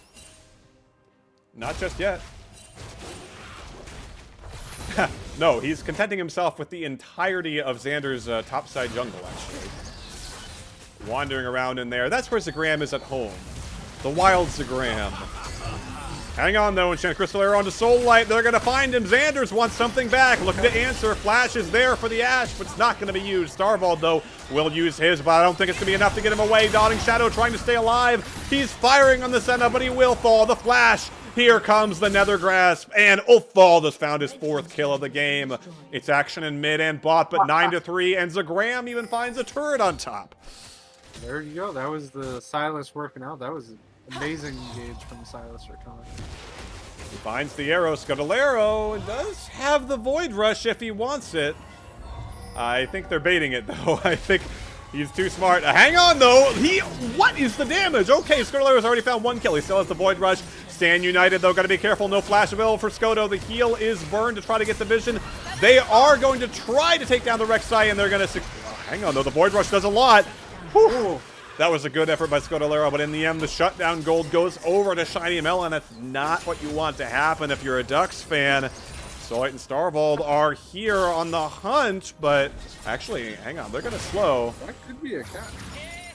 They do find the root. I don't think they can, yeah. They cannot do it.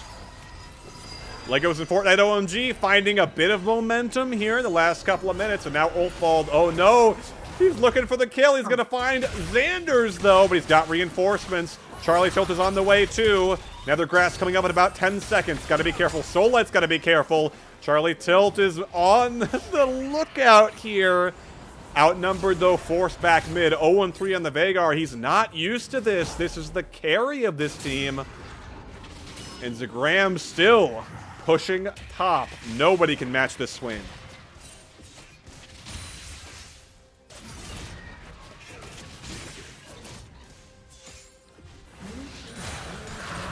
Drake going over to the Ducks. Mountain Drake is theirs. Next up will be an Ocean Drake. No Ocean Soul this time around either. And he bets on what our soul will be.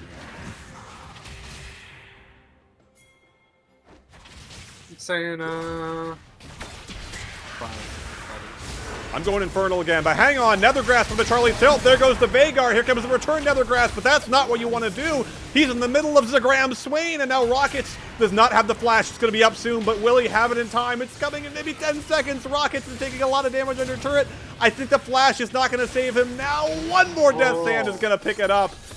And just now, the flash is going to come up for the Shen. Zagram with his 4th kill of the game, 13-4. Dang, that's a nice duck. Are looking pretty nice, pretty splendid. 17 minutes now. Ulfbald hitting that inner turret. They're feeling good, and they're looking at a potential 1-0 in this series, which would put them on match point. A best of 3, remember. Uh-oh. Zagram has baited Xander's in. Ulfbald is even here. Oh, no. Scudalero takes the credit for that kill, and still the Ducks expand their lead. Kind of interested in the vision. I feel like Skoto, the Rek'Sai would have been spotted by that ward that was right on the south side of turret, right over the terrain, but maybe not. Maybe Xander just thought he had the damage or something.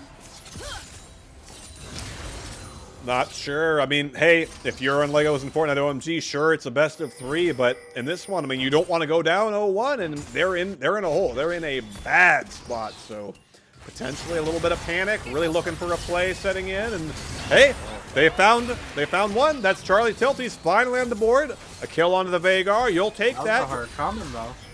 Oh no, they found Shiny Melon. That's already a Xayah dead. Ulfbald is here. The Nether Grasp is available whenever they want to use it. Here comes the quickness. Xander's is here. What will he take? They're on the retreat. Stand United is there. The numbers advantage in favor of the Fortnite Lego men, but Mint Selling Man's going to go down. Zagram's in the middle of 4. He's ascended. This demon is not killable. Charlie Tilt goes down. Soul Light flashes away. He heals. He's trying to kill the Shen. That's a lot of damage coming through, but it won't kill the Ashe. The Dawning Shadow, just for fun, for kill participation, because it's a triple kill for Zagram. Dang, that's a nice duck. Are on a rampage. Scoto mid the entire time, by the way. He's just having fun. Red team's turret has been destroyed. The turrets are falling, the structures are falling, everything is falling to pieces for Legos and Fortnite OMG. This game 1 is all but over in the books. I think at this point you have to almost be thinking about game 2. They're going to need a miracle, maybe a dozen miracles to get back into this game. I think it's going to have to start with killing Zagram, but how do you do it? Oh no, Xander's, I don't think that's where you want to be, man. Here comes the Void Rush, and he goes down. Now Scodolero looking for more. The feathers are firing away. Scoto flashes back, but Zagram is a raid boss. He's heading towards the entirety of the team. He's healing, he's damaging, he's ghosting, he's under the turret.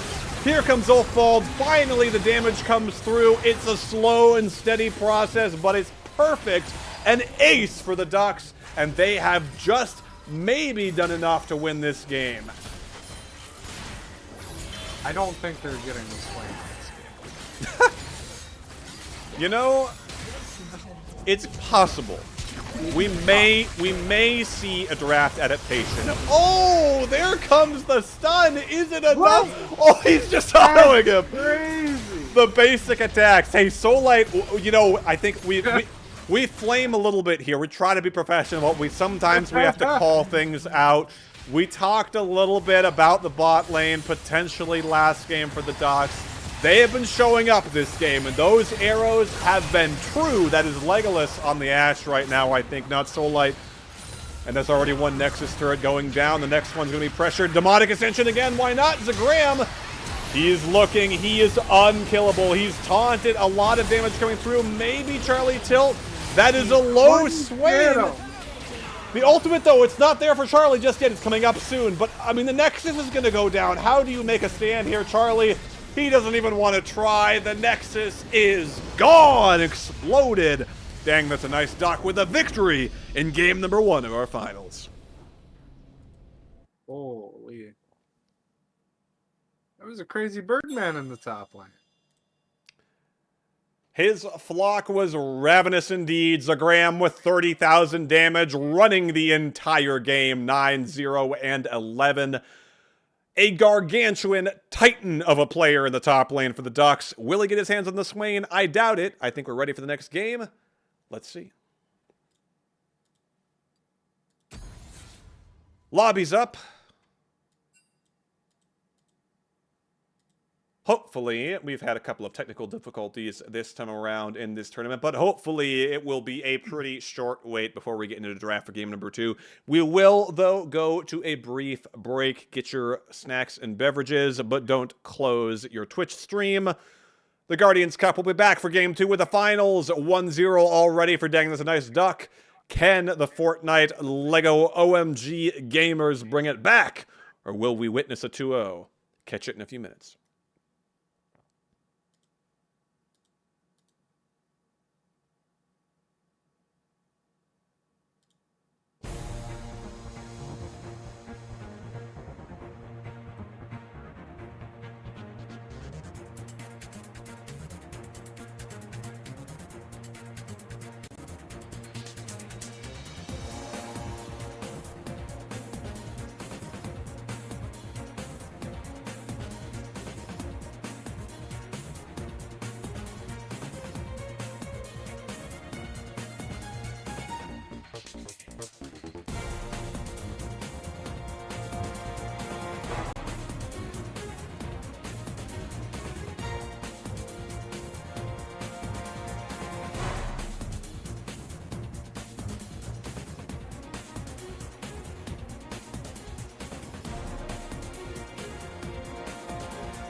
Here we go. We are back for the draft here in game number 2 of our grand finals. Already 1-0. Dang, that's a nice duck on your screens as IDKWI your team. They are the Ducks, of course. On the red side, we have swap sides already. Bans coming through. A Swain ban. Not exactly a surprise. Is the TK gonna be open this time around? It will be. It will be left open. The potential for a first pick TK. Do they do it or do they save for later? I don't think you should first pick it. I think maybe stealing Rakan or Zion might be good.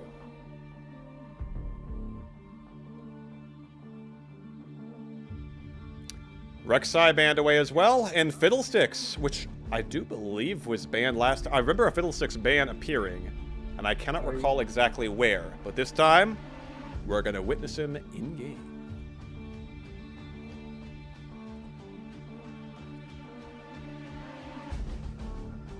I believe one of the other teams had like a very big Fiddlesticks player.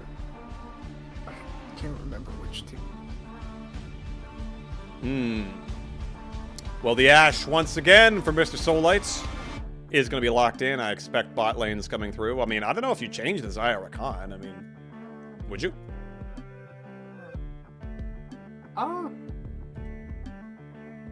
No, you keep locking in Xayah Rakan if you can, I think. There's no especially with Sejuani on the line. Like, you want Xayah into Sejuani.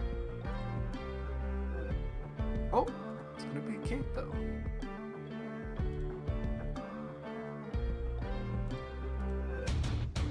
Interesting. So we do see the adaptations. The Caitlyn coming through the Sejuani as well with the Rek'Sai banned away. And the Braum, the bot lane's locked in. As we expected still early in the first stage. Mid and top saved for later. It might be saying we don't want Rakan, so we don't want Xayah either. Because I don't think you do want really Rakan into Sejuani Ashe. That's something to think. But so want a Caitlyn. I think they're a little better.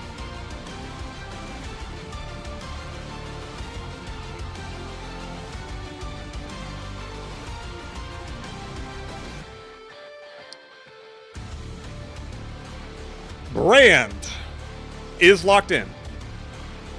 Is that Brand support? Most likely. Okay. I've seen Starlow play Brand. You know, there's been some accusations of flaming on the broadcast and in the chat thus far. I think it's about time Brand himself makes his appearance to complete the Circle of Fire. Ashe Brand does sound pretty scary. But I feel like Brand is also very easy to catch out. I mean, if he gets hit by some CC, if something like a Fiddlesticks Crowstorm comes through. Ona R. Yeah. The crescendo. And again, we're banning away just about everything the Ducks brought out last time. No Malzahar for Ulfald this time, but a few of his other picks available. The Fizz, potentially. I mean, Caitlyn Sona looks pretty juicy for a Fizz, if you ask me.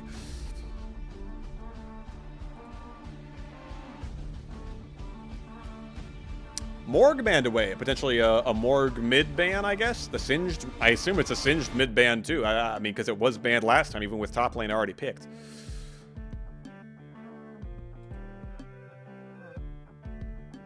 Maybe.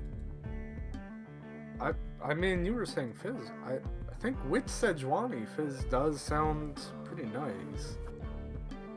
Fizz also has a lot of escape against Fiddle. Yeah. He is a slippery little fish person creature. Not even sure exactly what Fizz is, aside from an AP assassin. But we're not even going to see him. We're going to see Twisted Fate. The master of the cards. Yugi himself. Live in the heart of cards, Yugi. You can see he's got Slifer the Sky Dragon there in his art, if you'll take a closer look. Malphite the response. They're taunting him. They're taking away his his champions.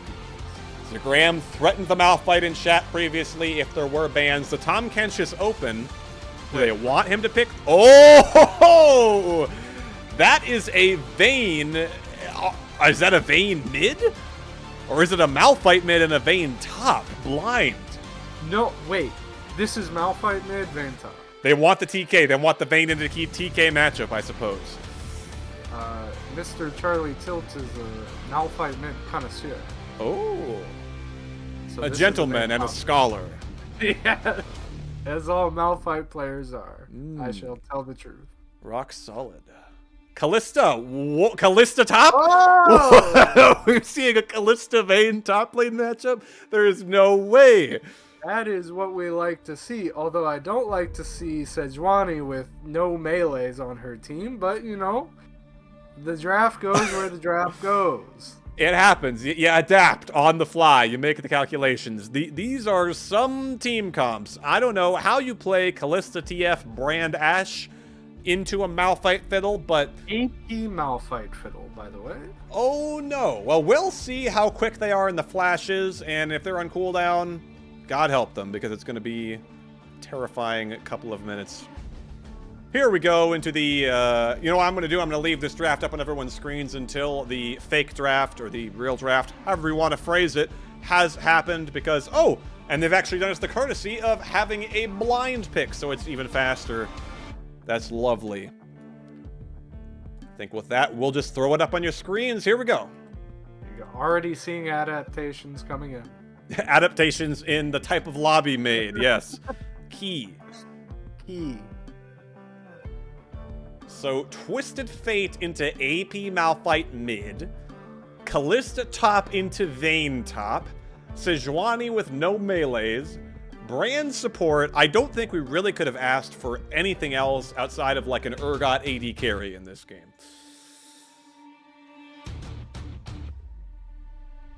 I want to ask for that, actually. So, like, bring it out. Where is it? I can't call you Legolas if you pick Urgot, okay? So if you're trying to Yes, steer... you can. Well, I could, but I couldn't do it honestly. If you're trying to navigate the cringe, there's an avenue for you.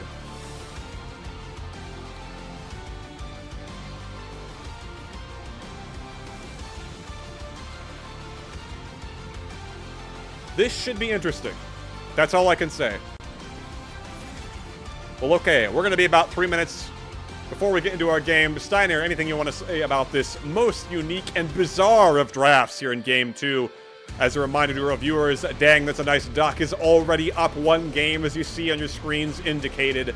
Legos and Fortnite OMG need 2 wins in a row. They've crafted a very interesting and frightening team comp, and the Ducks have adapted in a very, very eccentric way. I'm not sure if it'll work, but we'll have to wait and see. Anything you want to say about this draft, Steiner, before we go to a break? Vayne could be in a lot of trouble once Twisted Fate hits 6. I would be surprised if Ulf does not focus on his star top laner, get him ahead of the Vayne to where Callista can just shit on her by himself. Zagram has been leading the Ducks to victory after victory. He's been annihilating their opponents throughout the day. Now he's piloting the Callista. What will he do with it? We'll have to wait and see. We'll be back in 2 minutes.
Welcome back, League of Legends fans and viewers. We're here for game number 2 with the Guardians Cup Grand Finals. Best of 3 already, 1-0 for Dang That's a Nice Duck.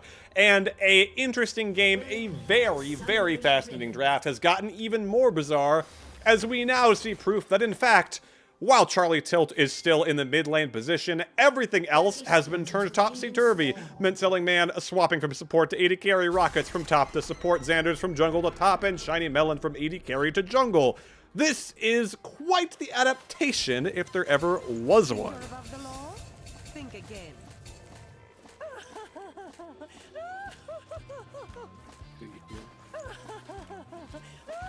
I'm not quite sure what to make of it, but here we go already. I think this is exactly what we would have wanted topside. Zagram, does he have the Rend? I think he'll win this if he does. He gets the flash, he's looking for the Rend, and he finds it! Directed camera steals the final moment away from us, but first blood already goes to the Kalista. 1-0 for the Ducks top laner, and if you're a fan of LEGO Isn't Fortnite OMG, that is not what you want to see.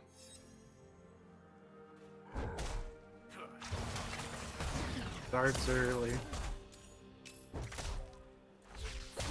The bloodshed has already begun.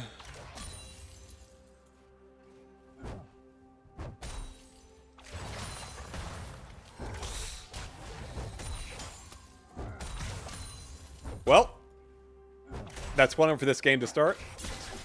Again, though, I just have to thank the players because I couldn't have asked for anything better for a game 2, and I know it's going to get even better as the game goes on. Boy, that mid lane's going to be scary. Already Charlie Tilt doing a little bit of damage there on the Rockman.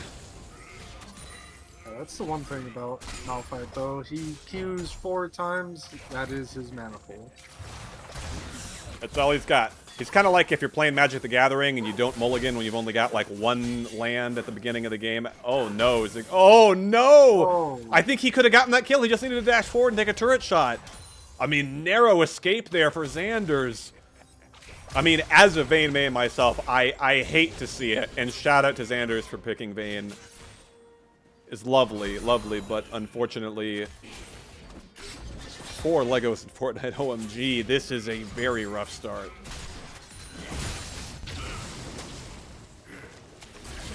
A lot of damage there from Starvald and Soullight. Wow.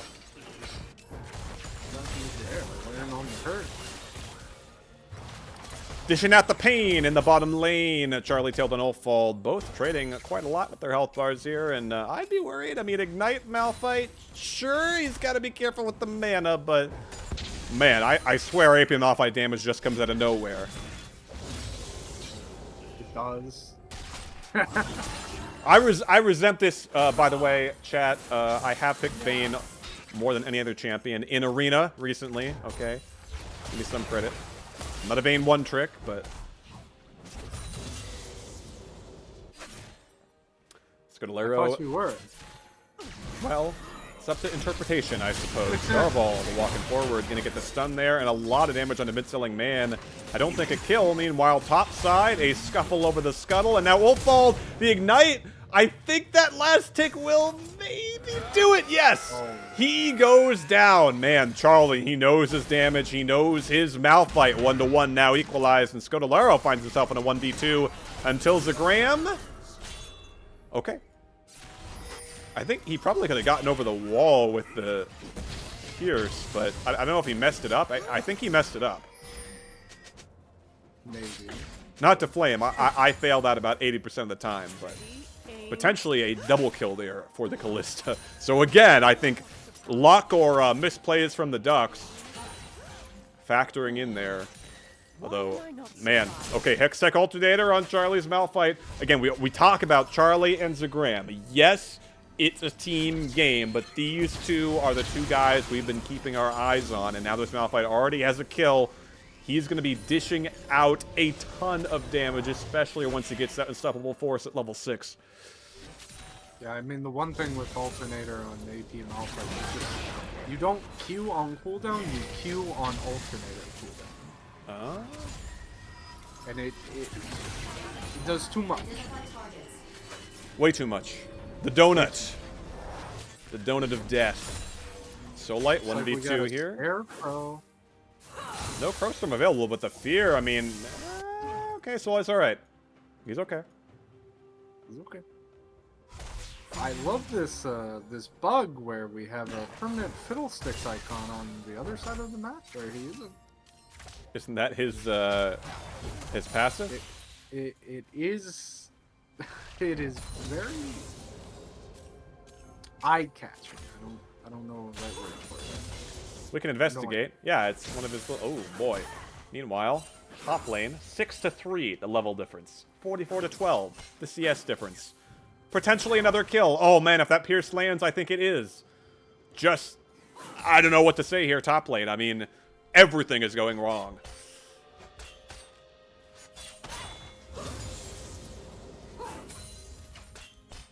Looks like somebody's looking for a R angle. Oh, nicely done by Xanders, though. I mean, I'm going to give him credit. He's dodging these Pierces. I mean, from this position, a nightmare to play as Vayne. Hang on, though. A lot of damage onto Rockets. The chase down from the Ashe.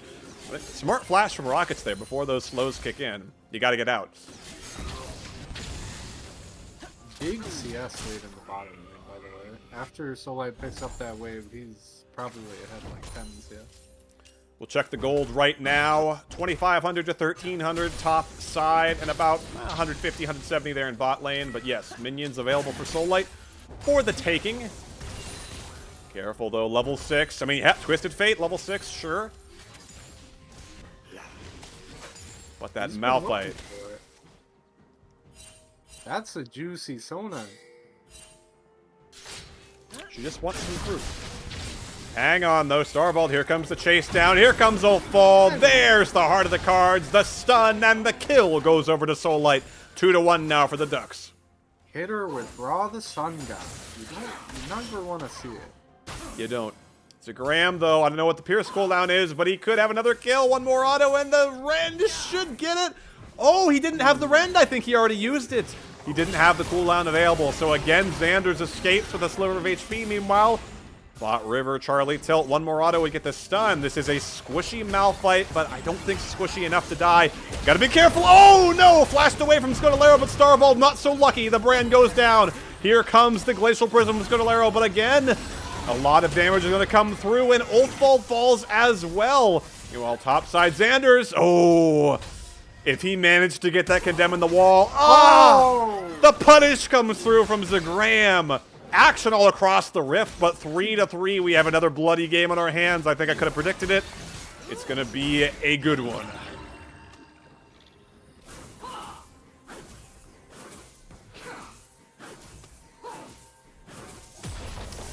$75-13, though. I mean, yes, Charlie Tilt's Malphite is looking scary. Very. But, I mean, what can be said about this Kalista? I mean, this is all you could ask for if you're a Ducks fan. Zagram with all the gold in the world at his disposal.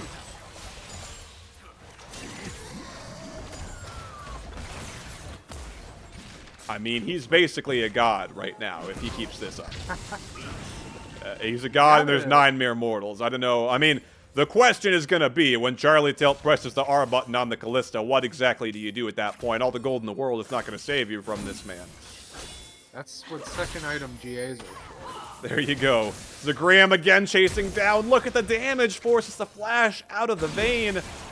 Xanders has to fight tooth and nail for every single CS. I kind of feel bad. I feel terrible. You hate to see it. Well, I hate to see it. I suppose top laners everywhere that hate Vayne top love to see it, but man, what a nightmare.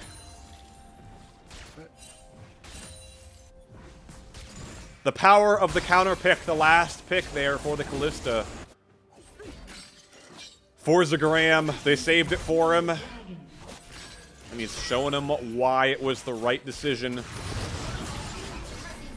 Slight CS lead here in bot side, and checking out our Drakes. Already the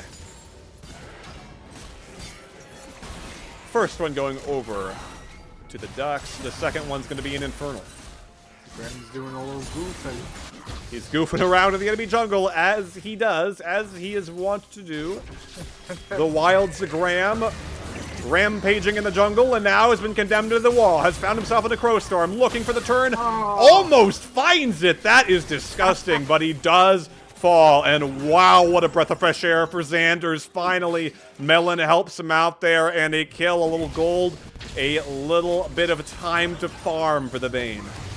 That's a gold reset to Rainbow. Worth.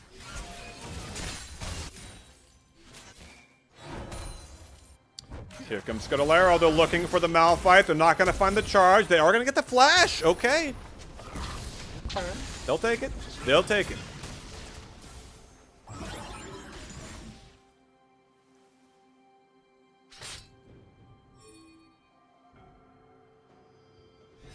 Bot side still pretty even here, but definitely feel a little bit of pressure in favor of the Ducks. Bottom lane, oh, nicely done by Opal. Flashes away from Malphite ult.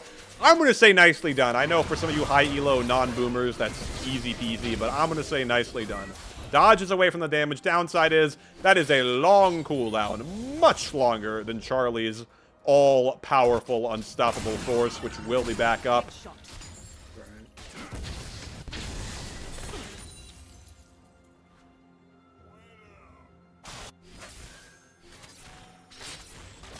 Melon still farming up, but it is Scudolero with the farming advantage, up about 3 camps right now. And looking mid, man, Ulf is low. I mean, certainly no ult available for the Malphite, but I mean, a quick donut ignite, and he's headed back to the fountain. Heading back to the fountain with 0 HP currently. Oh, he's staying for one more wave, I don't know how smart that is. I don't know. Oh, the Enchanted Crystal Arrow. Wait, no way. It's going to be a long stun. He's going to find it, but does he have the damage? No. No. Another great arrow, and oh no, Zagram. Okay. It was a good condemn. The Rend was not there, but oh no, okay. Oh, clever from Xanders, but not enough. I mean, I think the move there was probably just to try to recall. In the bush. I mean, I don't know. I mean, I'm not. There's nothing you can do from this position. It is any top Vayne player's worst nightmare. What can you do? Zagram still has a Rift Herald in his back pocket. He is farmed up on plates. He's going to go back and he's going to pick up... What is he going to pick up? Infinity Edge, looks like. I mean, he's going to pick up anything he wants in the store. He just got a gift card for Christmas. And he can buy the store. He can just buy the whole thing. Reminds me of Pop. He's going to go in there and he's going to talk to Boris. He's going to say, Boris, you're fired. I've purchased the store. I'll be installing my own employees now. Time's up. I'll take the airship.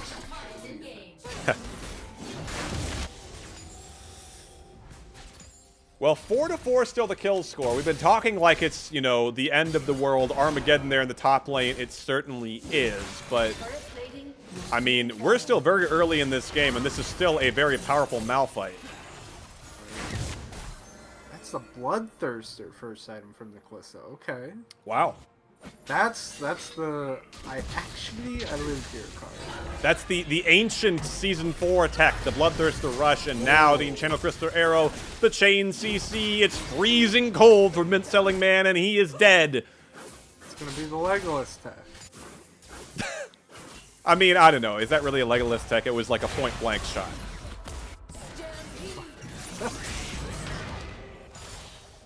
I mean, okay. There's the Unstoppable Force, the Ignite. The damage is huge, and Charlie says, I'd like a third kill, please, and he will find it. Now the return, though. Rockets could be in trouble. Look at the damage. Already another kill, and Scudolero, he wants that Malphite. He doesn't have the stun. I think he can maybe get it if his cooldowns come up, but he's going to go ahead and back off. He's got no reinforcements here.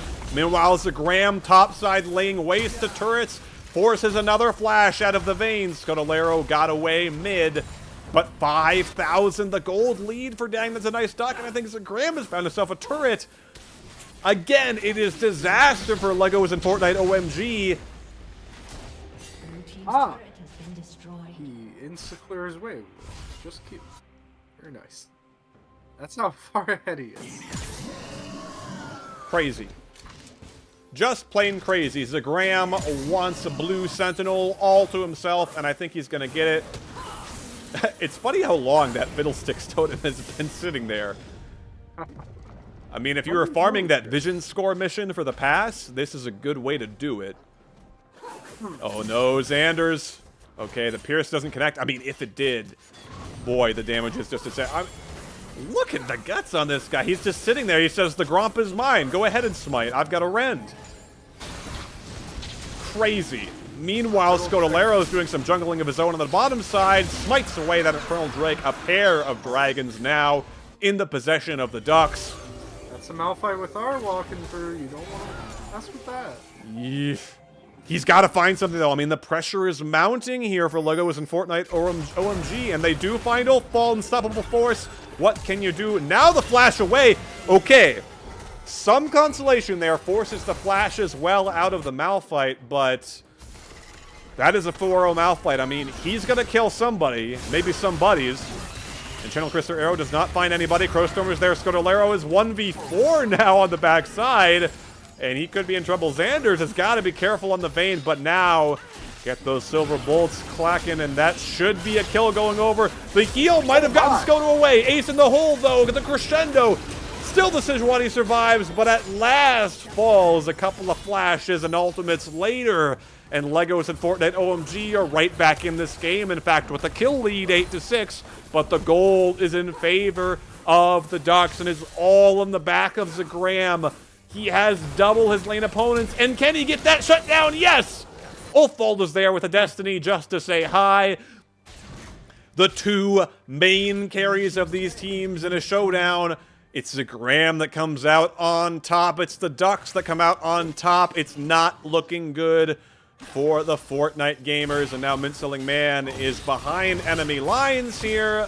The question is, who gets the kill? Starvold wanted it, I think, with a cheeky little Q there, but it is Ulfball that picks up his first of the game.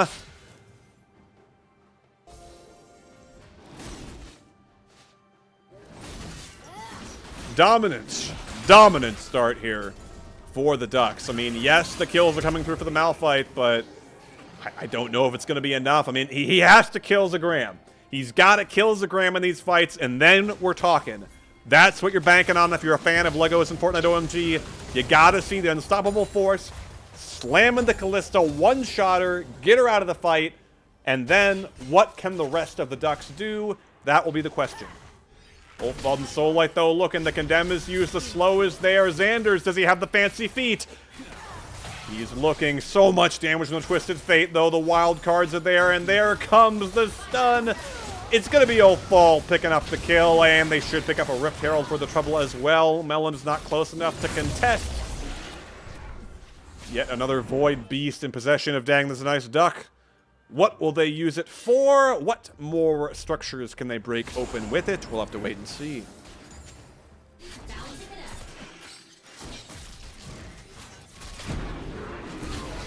Tango, no exhaust, onto the Caitlyn, and okay. That's a little bit of damage for the bot lane of the Ducks as well. And again, caught out is Mint-Selling Man. You have to wonder with the position swaps if there isn't a little bit of a, I don't want to say a learning curve, but maybe a little bit of rust that has to get shaken off here. 0-4 now on the Caitlyn. Here comes the Crowstorm. Starvold could be caught out. The Brand's vulnerable. A little bit more damage. And Channel Crystal Arrow's there. Unstoppable Force just for the Brand, though. Scoto is 1v2 in the back line. He's looking for one, maybe two kills. He gets feared. He's looking for a Fiddlesticks. He's found him.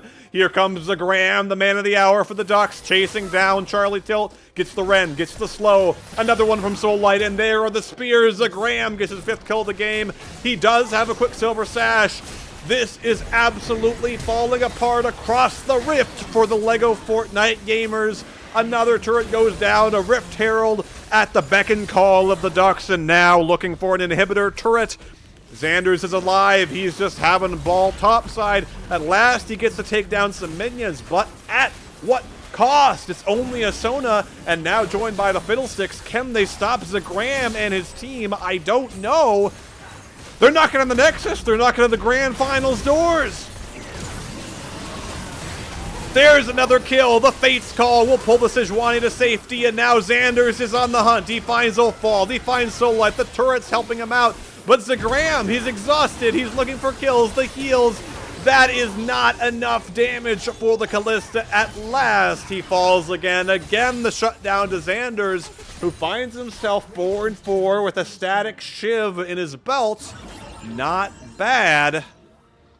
I feel like 70% of the money that Xanders has gotten this game has come from shutdown gold. You know, you might be correct. He just happens to be lucky enough to be the one to get the shutdown every time. The gold differences are continuing to increase. Soullight with a bit of a difference there in the bot lane, 1,400 to himself, but the story of the game continues to be almost 5,000 still in favor of Zagram, who once again has shown a propensity to maybe take it a little bit far, but it always works out in the end. And right now this Kalista has 3.5 items, and I don't know how you kill her outside of an unstoppable force from Charlie. Here comes Ulfball. Destiny, wow. Oh, nicely done by Melon. Dodges off. I think that arrow was going to hit without the Proto Belt. Now looks for the fear, but ooh, that Twisted Fate damaged the Lich Bane, the Luden's Echo. Meanwhile, Zagram picking up some minions mid lane. The Drake's going over. Everything going over to Dang. That's a nice duck. Legos and Fortnite OMG are in panic mode. It's emergency mode right now. They have to find something, but I don't know what. Yeah, maybe they can base race with the AP Malphite. You know, the problem is though, even with the Malphite being so fed, oh no, he doesn't even do enough damage. He hasn't recalled. He's still not recalling. The Nexus turrets has gone down. The Nexus is exposed. Zagram is here. There's 5 members in the Nexus. Still Charlie. Tilt indeed. I think he's tilt pushing top side because his Nexus is gone. Dang, that's a nice duck with a 2-0. Dang, that's a nice victory over Legos and Fortnite OMG. They are your champions of the Guardians Cup on the back of Zagram and the rest of the Ducks with a terrifyingly impressive performance in the finals. Very nicely done from the Kalista top. I mean, I didn't know what to make of this draft. I didn't know what to make of the role swaps from the Fortnite Lego gamers in the game. This was bizarre. This was a wild finals, if I've ever seen one, but it was Zagram at the end of the day. I mean, I think we were hyping up a lot. Hey, we got to credit Ulfald, Starvald with some heavy damage numbers here. I mean, the whole Ducks team, they showed up today, crucially. I think even if Zagram was not stomping uncontrollably, the bot lane and Twisted Fate holding his own against an AP Malphite destruction bomb, they would have ended up in just a fine situation anyways. Yeah, absolutely. You know, I think as casters, we're going to have to pick our MVPs. We're going to have to pick where we focus. But, hey, I mean, Zagram is unquestionably the MVP of this tournament. But this was a great performance from Dang That's a Nice Duck. And, I mean, frankly, credit to them for fighting their way all the way from the play-in game that they had to play. Luck of the draw. Yeah. They had to play all the way through the tournament, had to play an extra game. But maybe, hey, extra practice could be nice. Yeah, that extra game almost set them. It was a rough start for them in that game, actually. You know, it's several times they've had stumbles. It hasn't been flawless, but every time they get back up, they recover, they don't let it get to them, and that's how they won this whole tournament. Correct. Okay, well, what say we hop up here and confer with the winning Ducks, hear what they have to say. All right.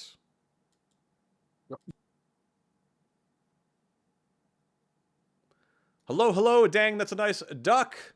You guys are the grand champions of the Guardians Cup. Congratulations. Well done. How did you do it? How did you pull it off? How much draft prep was there with how many champions you guys went through with the Kalista, the brand? The duckening was inevitable. The duckening, yes. We prepped TF Kalista, totally. Yeah, we prepped Kalista for sure. How many seconds were left before, you know, you randomly said, okay, Kalista, give me Kalista? 4. I mean, Nah, there was more seconds than that. Come on now. 5. Yeah, 5. 5. Sounds about right. I mean, nah, I think I was telling you, Wolf, like, pick me, or was I? I don't even remember what I said. No, you said I don't know. It's what you say every time. I don't know. I don't know. I don't know. They don't know. They don't know. Well, Or if you don't somebody know, picked mid blind. how did you guys do it then? Is it just instinct? Just that good? Skill issue? I don't know. It was all me, to be honest. Wolf That is carried. true. Did you see him flash at Malphite? Crazy. He's got the reactions. He's got He him. does not have 140 ping, that's for sure. Well, congratulations, Ducks. The trophy is yours. Any final words to our viewers now that you are the grand champions of the Guardians Cup? Dang, that's a nice duck. Everybody clap. Perfect. One last thing, we are planning on going to LCS. We're looking at buying a team spot, so Perfect. Just Oh, yeah, we're getting downsize to 8, you're going to bring him back up to 10? Yeah. I think we'll hop in as Bang. That's a nice bug. What do you think? There's 2 spots. Mhm. It's perfect. I Prophecy. mean, the you academy can be team. our academy team, yeah. Oh! Rate I my like that Ash better. best. Rate my Ash. I thought it was great. That's a lie. You thought it was Legolas. Is that not a compliment? You make it sound like that's an insult. Listen, Vest. Doesn't he You die can in the only movie? say keep ducks in a row so many times before it gets cringe. Wait, he I only think said I it made once. I think I said it twice the whole tournament. I think it was like 50 times. You said it. He said it once that I know about. So unless he No. said it during the first game, I think I just heard it twice, but I'm just flaming because I like to flame. Okay, fair enough. You guys did pick Brand, so I think some flaming is in order. Okay, well, thank you guys so My much for God. speaking here on Cast. Congratulations once again, Dang That's a Nice Duck, our grand champions. I'll be hopping back to the Caster's booth, and once again, viewers, thank you so much for tuning in. Thank you to all the teams for participating. These were some fantastic games. They were so much fun to watch and cast. Congratulations to our winners. And thank you to Foldmather, of course, for organizing the tournament, putting it all together, and for Steiner, my co-caster, who is here. Any final words, Steiner? woohoo! It was fun, woohoo. Well, thank you, everybody. Have a great night. We will be back in the future with more tournaments, and do try to follow, subscribe, click all the buttons, do all that stuff. That's always fun.